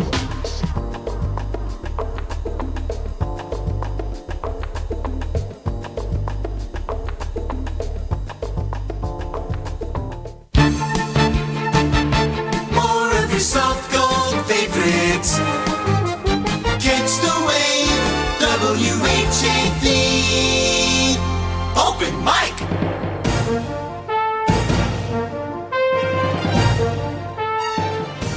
From the Edwin V. Johnson Newsroom, WHAV presents the Open Mic Show with Tim Coco. Make your voice heard.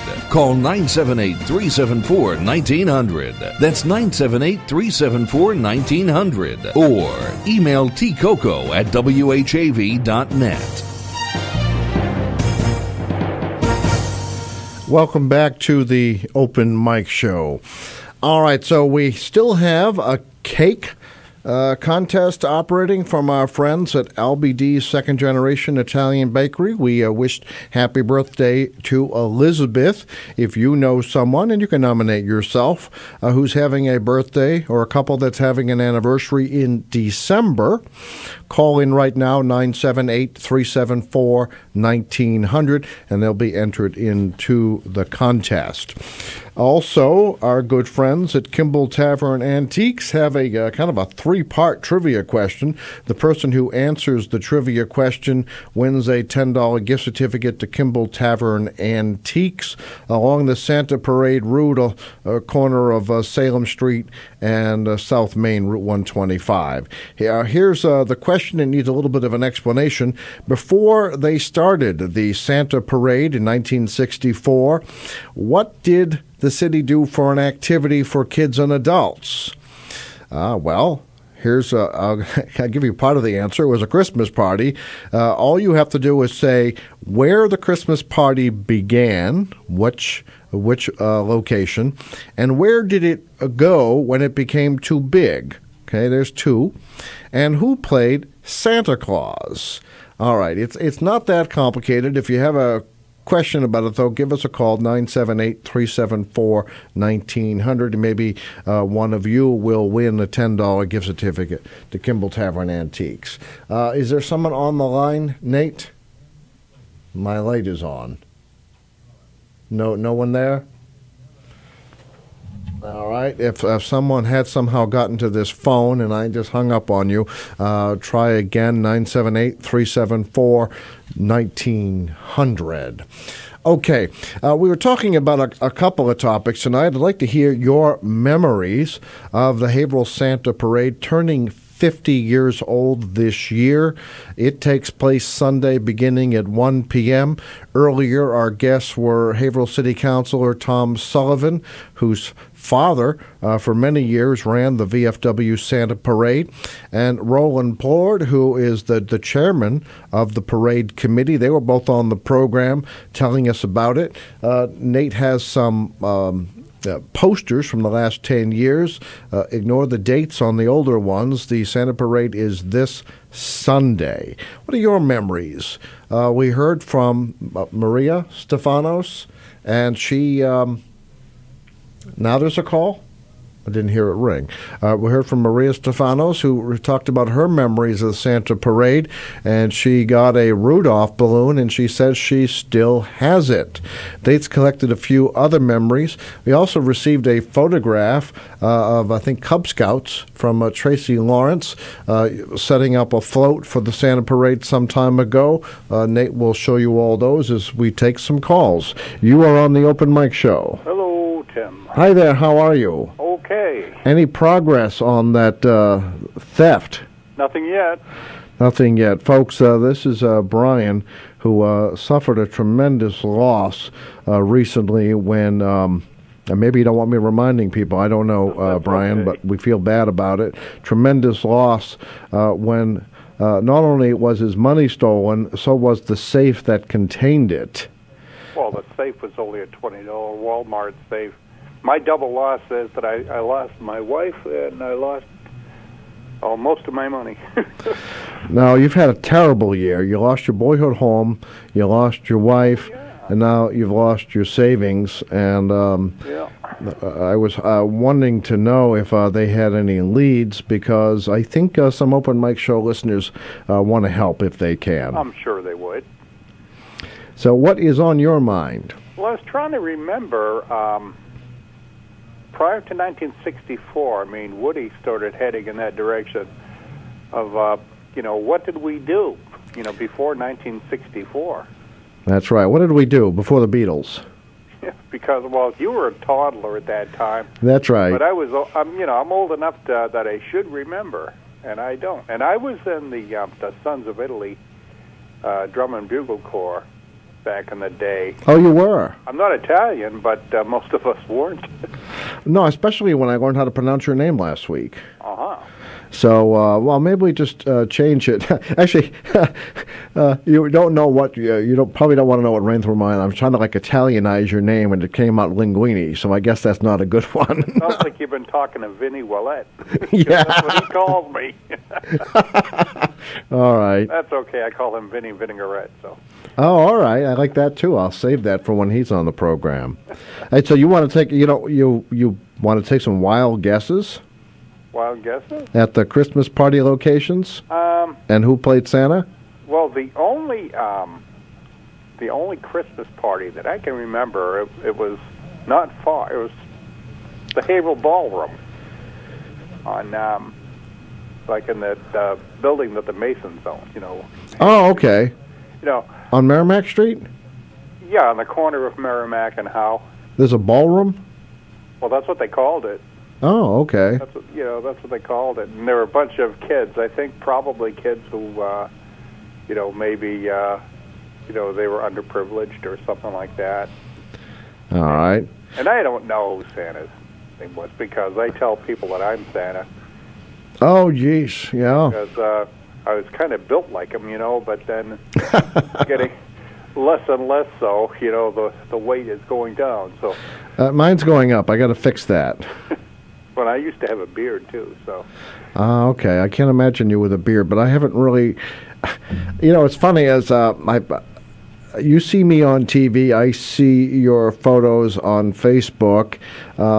We've had a person run between us when I was running for office, but I'm not even sure that we've actually met. No, I don't think so. We'll have to fix that. Maybe I can take you out for coffee or the beverage of your choice. That's polite, isn't it? Yeah, okay. Sounds okay to me. All right. So, well, actually, that answer isn't one of our acceptable answers. Right. So, Yeah, I don't know the answer. no, you have any birthdays or anniversaries this week? No, I'm keeping it to a minimum because most of the birthday people I know don't live in the area, so they wouldn't be able to collect the cake anyway. Well, of course, I'm not advocating doing anything unethical, but I suppose you could wish them a birthday and eat the cake yourself. Yeah, I suppose so. I don't think we have a rule against that. I have to look at our list of rules, but mostly that you can't win it more than once in 30 days. Yeah, and then what are you going to do, you know? Right. Put on a monitor, you know, kind of thing, you know, to make sure that that the person named gets the cake? No, that won't. No, it's too complicated. That won't work. Well, you know, we've had a lot of items in the news. I wonder if you have any thoughts on any of those. Jeez, it's wacky. Well, see, I haven't been able to keep up with the news. And wasn't there another home invasion in Methuen recently too? Yes, actually, we had a news story this morning. It's still on our website. Police in Methuen are looking for suspects in a home invasion. The police updated that story during the day to say this was not a random act. There's some connection between the victims and the home invaders. And you'd say, well, that's not much of a relief, but it is to people who live there worrying that they could just be randomly attacked. Right. So, yes, there was one, and this Burlington one, now there have been 2 arrests, both Haverhill people, and of course, I suppose we have to wait for the trial, but you kind of wonder what the association was, or whether now Haverhill... Has to be one, What's that? It doesn't sound random to me for this one. Yeah, well, actually, that's kind of my thought. You'd think that if they're if they're going to Burlington, I mean, there's plenty of other places you can rob, right? Right, exactly. So, I don't know. Maybe we'll learn more about that. And now, of course, tomorrow is the big day on the city council. I think it's safe to say most city councilors hate the meeting because it's the meeting where they have to decide whether property homeowner rates go up or whether businesses go up. And we heard from, this will be on our news tomorrow, but we heard from business owner Jeff Linehan. Do you know Jeff? No, not personally. All right, and he owns a big printing outlet on Hilldale Avenue, and he's on the Board of Trustees at Northern Essex Community College. He's on the Board of Directors of the Haverhill Chamber of Commerce. Excuse me. And he said that... here's his thought. He grew up in Haverhill. So, he doesn't live here now, but he grew up here, has his business here. He said 84% of the tax base is residential property. And he said that is and then 7.9 commercial, 4.2% industrial, 3.7 personal property.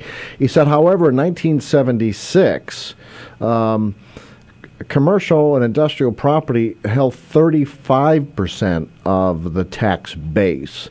And his argument is, I'm wondering how you feel about it, his argument is that if we had never increased taxes on businesses, we would have more businesses here now that don't use a lot of services, don't send kids to school, don't need trash removal and parking lot snow plowing, whether or not whether the city has actually shot itself in the foot by driving businesses out. Now, I don't know. Well, maybe, because I hate to think of businesses just not really making a go of it.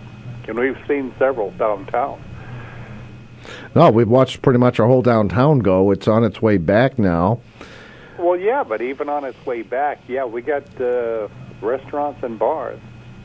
Yeah, we certainly don't have the retail, and of course downtown is in the news as well. And actually, it's funny. I should have said this first when you called, because it's at least it's my favorite topic. I don't know if you just go along with me, but for the first time since urban renewal, the city has an order of taking for downtown land before the city council tomorrow night.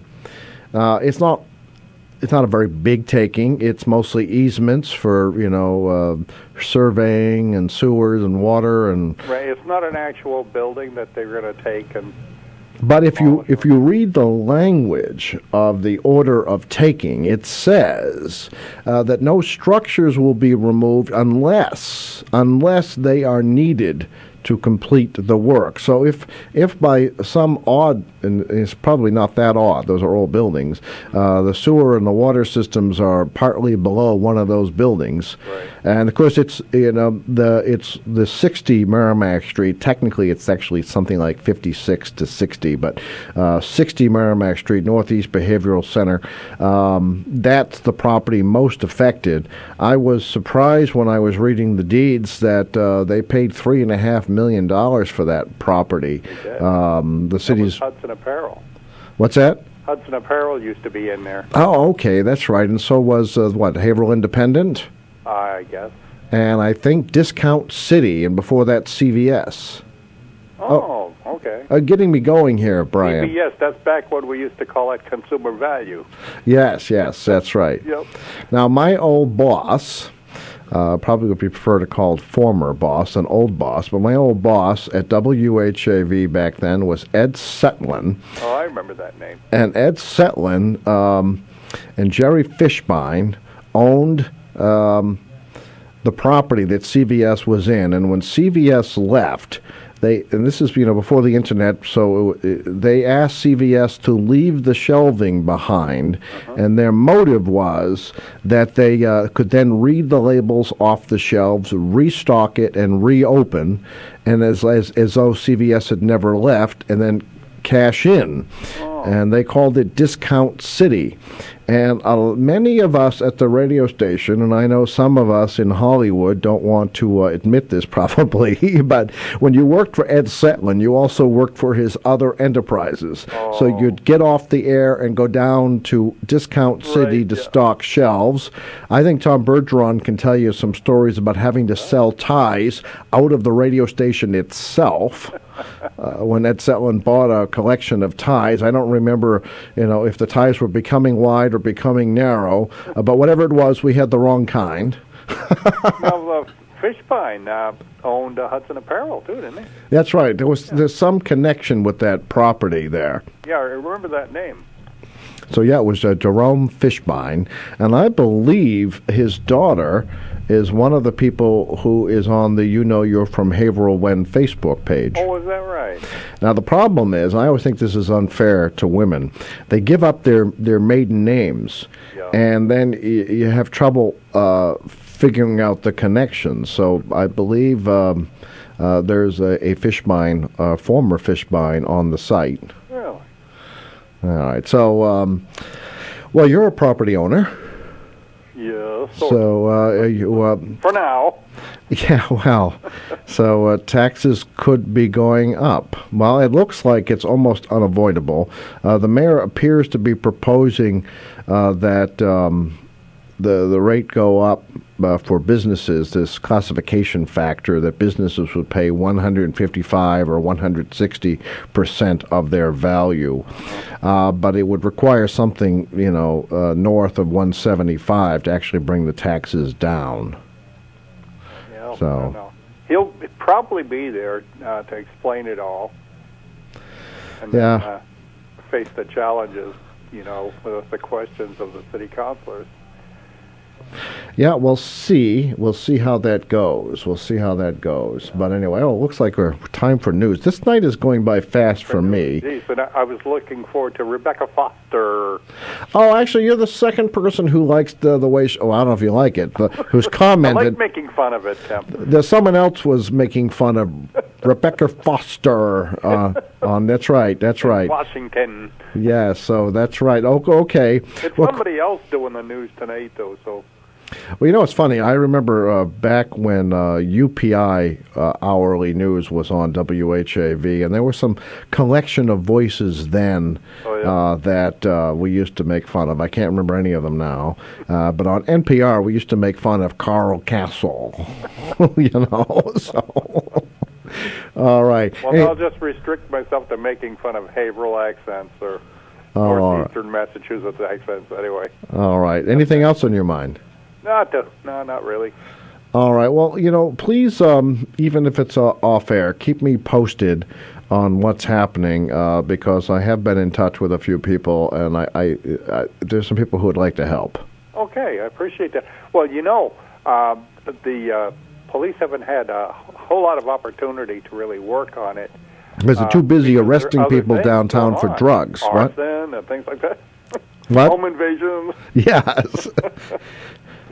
No, I don't know. Crime does, anecdotally anyway, it seems higher. But I guess the experts say that when they look at the graphs and the charts and stand on one leg and scream like a chicken, it doesn't seem that way. That's right.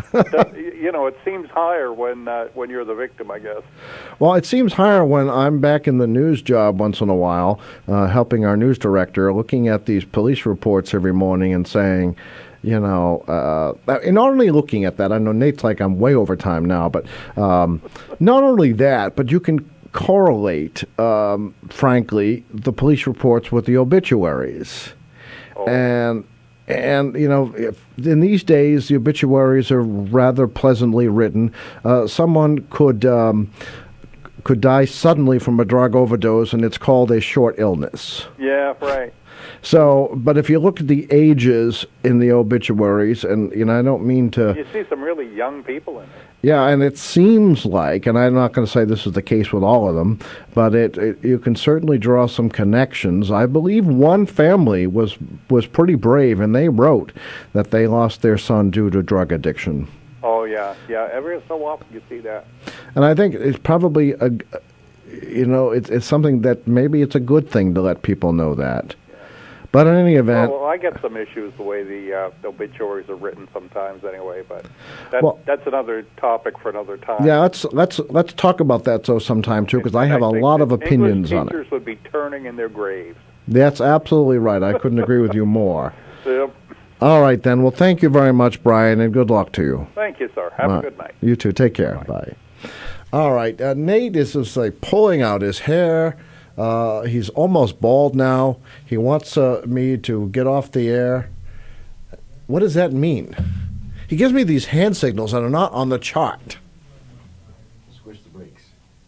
Yes. We're going to consolidate our breaks for our listeners. So we're going to go to local news with News Director Dana Esmel. We're going to have news from our network FSN, apparently not with Rebecca Foster, we're going to hear local weather and community spotlight. And, all those things are pretty short. So we'll be back with more of the Open Mic Show in just a minute. Open Mic! Tim Coco and the Open Mic will be right back. Get in on the action. Call 978-374-1900 or email tcoco@whav.net. If you are enjoying this program, please consider making a donation right now. Your donations to not-for-profit WHAV help keep these vital community services on the air. Donate online at www.whav.net.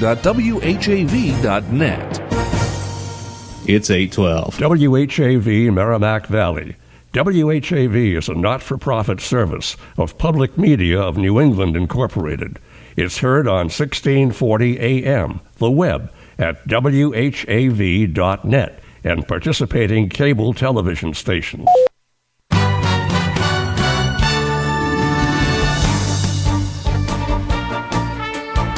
Here's what's happening in local news. Methuen police investigators this morning say an armed home invasion Sunday night in the East End near the Lawrence City line was not a random attack. A Methuen police spokesperson said no arrests have been made as a search continues for at least 2 men suspected of attacking a resident at about 10 p.m. Sunday at a home on Kendall Street located off Swan Street. According to reports, the victim was taken to an area hospital with serious injuries. The suspects were believed to be armed with a baseball bat and at least 1 gun. An overnight search and canvassing for witnesses was conducted with help from Massachusetts State Police, Lawrence Police, and a K-9 unit. Anyone with information about the incident is asked to contact Methuen Police. A provider of behavioral therapy services has threatened to cut off a special needs student unless the city pays a $615 bill. The bill, issued by Beacon ABA Services of Milford, is before City Council Tuesday for special approval since it was not paid during the fiscal year ending last June 30th. The student attends the Therapeutic Education Assessment Center of Haverhill at St. James School. WHAV withheld names to protect the family's privacy. For more details, visit WHAV.net. Southwick Clothing will pay property taxes on its $5.75 million purchase of the former Lowe's Home Center store, but receive a break on taxable improvements. Mayor James J. Fiorentini signed a tax increment financing agreement with Southwick, which spreads out property assessment increases in exchange for jobs and other factors. Quote, manufacturing is alive and well in Haverhill. Our TIF agreement enables us to see a long-term commitment to manufacturing by Southwick in the city, as well as the creation of new manufacturing jobs, a good portion of which will be targeted to Haverhill residents, Fiorentini said Friday. Webster Bank of Boston financed the property purchase. It is not known whether Southwick sought local bank financing. For more details, visit WHAV.net. Haverhill residents will pay more in local property taxes when final tax bills go out. The exact amount of the surge will be decided by Haverhill City Councilors Tuesday. Haverhill Mayor James J. Fiorentini and the 9-member City Council sealed property taxpayers' fates early this year when they approved a record $168 million city budget. Now the portion of the total budget paid by residents is increasing since home values are up more than commercial and industrial values. The city budget uses almost all of the increase available to it under the state's property tax limiting law, Proposition 2.5. That law also allows tax income from the value of new construction to exceed the cap. 2 construction projects, Harbor Place and, if approved, Southwick Clothing, will not pay fully these extra amounts. For more details, visit WHAV.net. In local high school sports, Haverhill Hillies varsity football fell short Friday night as North Andover won in the MIAA North Division II tournament finals. Meanwhile, boys junior varsity football is hosting Andover at Trinity Stadium Monday afternoon. The match is a reschedule from Saturday. Remember, WHAV is the only Haverhill-based news source, and it's always free. In the Edwin V. Johnson newsroom, this is Dana Esmel. From Feature Story News in Washington, I'm Kevin McAleese. The Kasig family have asked for privacy as they mourn their son following confirmation Peter Abdul Rahman is the latest Western hostage to be beheaded by IS militants. US President Barack Obama has described it as an act of pure evil. Our Washington correspondent Priscilla Huff reports. In celebrating his son's life, Ed Kasig quoted the Bible. Greater love hath no man than this, than to lay down his life for another. Born Peter, Abdul Rahman Kasig is the latest Western hostage to be shown in an IS militant video being beheaded. His parents asked for privacy to mourn their son and find a path toward forgiveness, with his mother Paula promising that good will prevail in the world thanks to the God of many names. Western intelligence agencies are scrutinizing the video for clues of where the young man was killed and exactly who did it in hopes of stopping the IS militants. The governor of Missouri has declared a state of emergency ahead of a court's ruling on whether a policeman will face prosecution over the killing earlier this year of an unarmed black teenager. Tensions are once again running high in the St. Louis suburb, as our US correspondent Simon Marks reports. The grand jury decision could come at any time. The governor of Missouri has declared a state of emergency amid fears that jurors will decide not to prosecute the police officer who killed Michael Brown, a decision that could bring crowds of people back onto the streets of Ferguson. The St. Louis suburb exploded in violence in August. Now, activists are predicting what they call a doomsday scenario if the jury doesn't recommend the prosecution of Officer Darren Wilson. Simon Marks, Washington. A surgeon who contracted Ebola while working in Sierra Leone has died at a hospital in the US state of Nebraska. Dr. Martin Salia was transferred to Omaha on Saturday for emergency treatment at the Nebraska Medical Center's biocontainment unit there. The facility has already treated 2 other Ebola patients in recent weeks. Nina Maria Potts reports. Dr. Martin Salier's condition had been described as extremely serious by the medical team treating him at the Nebraska Medical Center on Sunday. He arrived in a far worse condition than the other Ebola patients previously treated by biocontainment specialists there, who said Dr. Martin Salier's situation was hour by hour. Ebola has killed more than 5,000 people in West Africa, mostly in Liberia and in Guinea and in Sierra Leone. 10 people have been treated for the virus in the United States, all but 2 have recovered. Dr. Salier had been working as a surgeon at a hospital in the Sierra Leone capital of Freetown, but medical experts say he arrived too late at the Nebraska hospital for doctors to be able to save him. From bureaus worldwide, this is FSN. Wave weather. I'm WHAV meteorologist Gary Best with Wave Weather. Rain ending across the Merrimack Valley going through the night. It'll be breezy. Temperature by morning back down in the low 30s. And then windy and chilly weather coming up on Tuesday. Sun and scattered clouds. High temperature in the upper 30s. At night, clear, breezy, cold, low 20s. Mostly sunny skies and breezy on Wednesday. High temperature in the middle and upper 30s. Partly sunny and 40s on Thursday. I'm Gary Best. Your next Wave Weather coming up in 30 minutes. WHAV is on Facebook. For quick access, visit WHAV.net and click on the Facebook icon. Community Spotlight.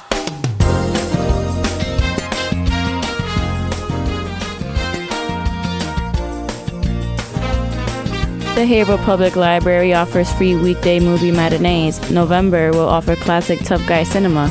Most showings are Tuesday mornings at 10 a.m. For more information or for specific titles and dates, visit haverhillpl.org under Calendar of Events or call 978-373-1586. Someone you know is on WHAV. To submit or read your own nonprofit announcements, click on the Contact tab at whav.net or email news at whav.net.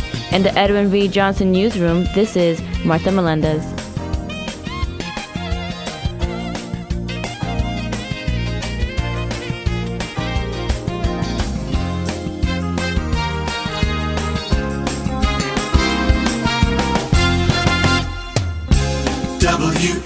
WHAV Open Mic.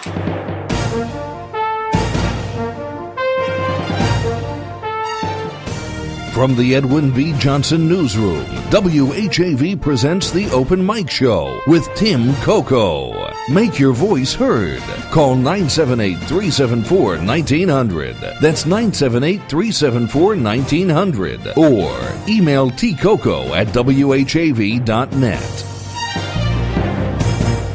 This hour of the Open Mic Show is being brought to you by the Merrimack Valley Economic Development Council. Smart companies choose the Merrimack Valley, and you can too, because Merrimack Valley Economic Development Council has a great website it's very consumer friendly. MerrimackValley.info. MerrimackValley.info, and you can look up Merrimack Valley happenings. There's a link right there from the front page, and it is the biggest list you can ever imagine of what's going on in the Merrimack Valley from Greater Lowell, Greater Lawrence, Greater Haverhill, and Greater Newburyport.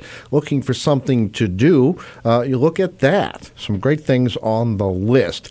And you think, well, this time of year, nothing is going on until Thanksgiving. Well, don't you think about that. There's plenty going on. Check out MerrimackValley.info.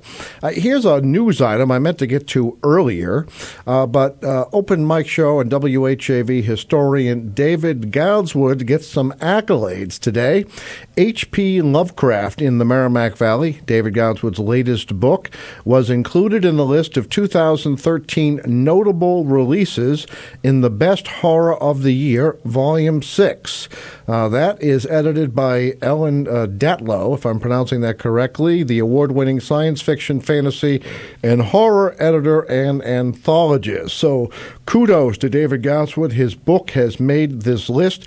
The book H.P. Lovecraft in the Merrimack Valley Valley included in the list of 2013 notable releases in the Best Horror of the Year, Volume 6.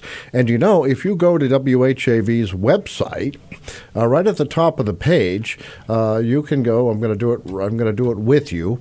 Under the membership column on the WHAV.net page, there is a members shop.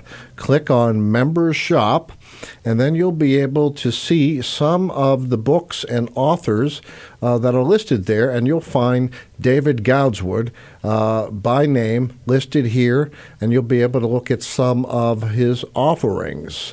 As a matter of fact, I'm going to just click all the way through because it is getting to that holiday gift time, and you might very well find that the person in your life would be interested in either H.P. Lovecraft in the Merrimack Valley, ancient stone sites of New England, the Westford Knight and Henry Sinclair, America's Stonehenge, and that's just a partial listing of what David has done. Let's go to the telephone. You're on the Open Mic Show. Good evening, Tim. How are you? Hi, Jerry. How are you? Oh, good, good. I was watching the council meeting in Methuen tonight. I'm sorry. Your name came up twice tonight. Is that right? Yes, your name came up twice because listeners are noting that the mayor has halted tree cutting at Winnikinny Park, and I know that was a favorite topic of yours. Yeah, that's right. Because of the, because of the potential for erosion and contamination of the public water supply source. And then there was another item that escapes me right now. Maybe Nate remembers. Was it the gun club?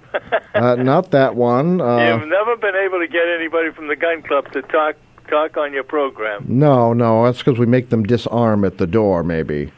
I'd just like to leave you with a couple of stories that are national news. Okay. And it maybe it's a heads up for Massachusetts and especially Merrimack Valley and this Commonwealth. We're blessed, though, that we get 42 inches, and 42 inches of rain on an average per year here in Massachusetts.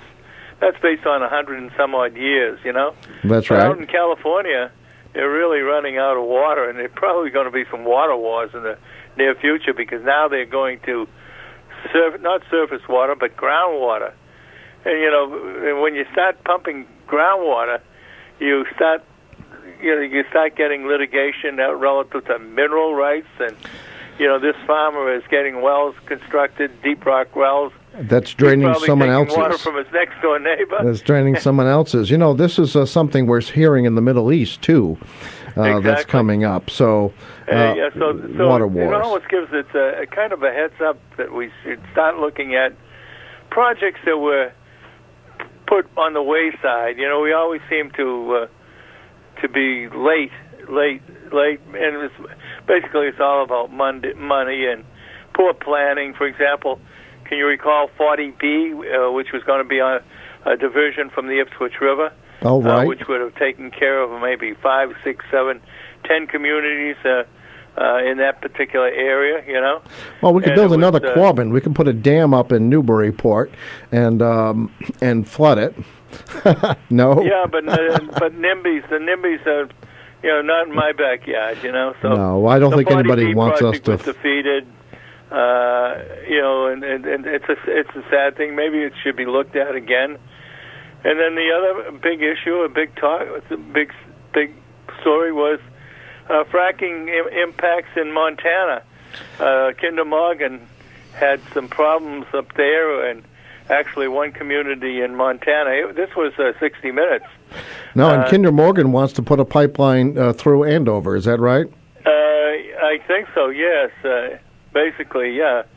So anyway, what happened in this community in Montana was they had a spill or a break, and as a result of fracking, and one particular whole section of one community was really impacted. There was oil and water, traveling down the streets. Kinder Morgan apparently had to buy up 15 to 20 properties because I guess the house was almost inhabitable. And what showed pictures of the homes, Tim. 350, 500,000, $500,000 homes that are abandoned as a result of this problem. That's not terrible. And so, and I think that's some of the concern about the, the XL pipeline? yes.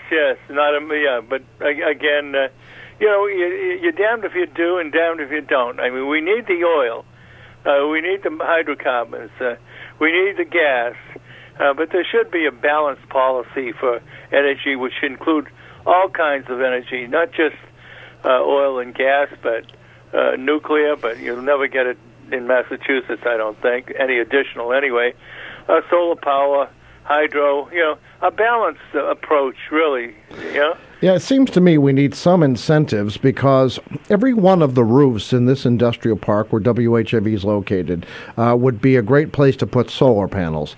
I don't know what the problem is. Is it cost? Is it someone wants a little too much to put? One of the problems is that you don't get your capital costs back. You don't get your capital costs back. In other words, if you put solar panels on your roof, 20 or 25,000 costs. A person like myself who's 86, I'm never going to get those capital costs back, but it is a good alternative. The thing that has been hot for a while, but now because of the price of gasoline and hydrocarbons and oil, I'm sure that the impact is going to be that solar panels are not going to be such a great alternative, Yeah, it's actually incredible what's happened. We're almost out of time, but it's incredible that we've become a net exporter of oil. Exactly, and that's what the gentleman on 60 Minutes said. Why should we support it? Because it's going to Louisiana. The pipeline's going to Louisiana, and they're going to export it, right? That's right, because we have more refineries than anyone else. Exactly, and all those companies in Europe and China and that need this oil will be getting it from us, and meanwhile, National Grid will be raising our rates again, like they just have. I can't believe it. We're either presently almost self-sufficient, another couple of years, and I can't believe it, Tim. And maybe something next week or the week after we could talk about. Does it make common sense for National Grid to raise the rates? About 37%? 30 some odd percent, 33. Yeah, okay, 33%. Well, I have to say, I wonder. We're actually over time, but let me throw this out. I wonder if they had not sold, Mass Electric before them, had not sold their generating assets, whether we would still be facing these kinds of increases. Not at the price of natural gas now. No, it's incredible, and I always wonder. Deregulation, I think, is a terrible failure. It didn't work in California. I don't think it's working here. I don't know what you think, but I agree with you. Because it seems to me if you own the generating assets and you have a kind of a vested interest in maintaining them and trying to get the most out of them so that the people benefited from lower rates. Yeah, there's got to be clean coal, natural gas, hydro, nuclear, nuclear. There has to be a mix, a reasonable mix of all alternatives. We'll do that We'll do that next week or the week after. Okay, we'll definitely do that. Jerry, it's been good to hear from you. Anything big on the Methuen Council agenda? No, not really much. Anything that was important was tabled. All right, well, there you go. All right, well, Haverhill's facing a tax increase tomorrow. Yes, I saw it. Well, Methuen is also. Yeah, now, what's Methuen's classification rate? Do you know? I don't know. I really don't know. But they do shift more to businesses? Yeah, and the mayor talked about how keeps talking about Century Box. I was more or less the one that I kind of helped on that, and I'll tell you about it next week. All right. Well, thank you very, very much for calling. Thank you. All right. Have Bye-bye. a great night. Okay, that'll wrap up the open mic show for another week. We'll be back next week. No holidays next week, right, Nate? We'll be back next week with more of the open mic show. We still have trivia questions. We still have cakes. A lot going on. Thank you for your patronage tonight. Have a great night. Open mic!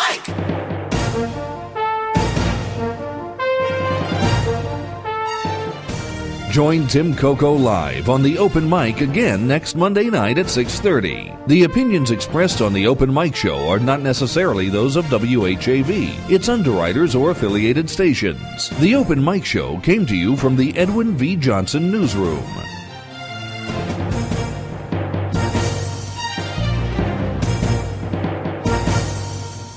It's 8:33. If you want to know what's going on at WHAV, sign up for the free monthly wavelength newsletter online at WHAV.net. Catch the wave!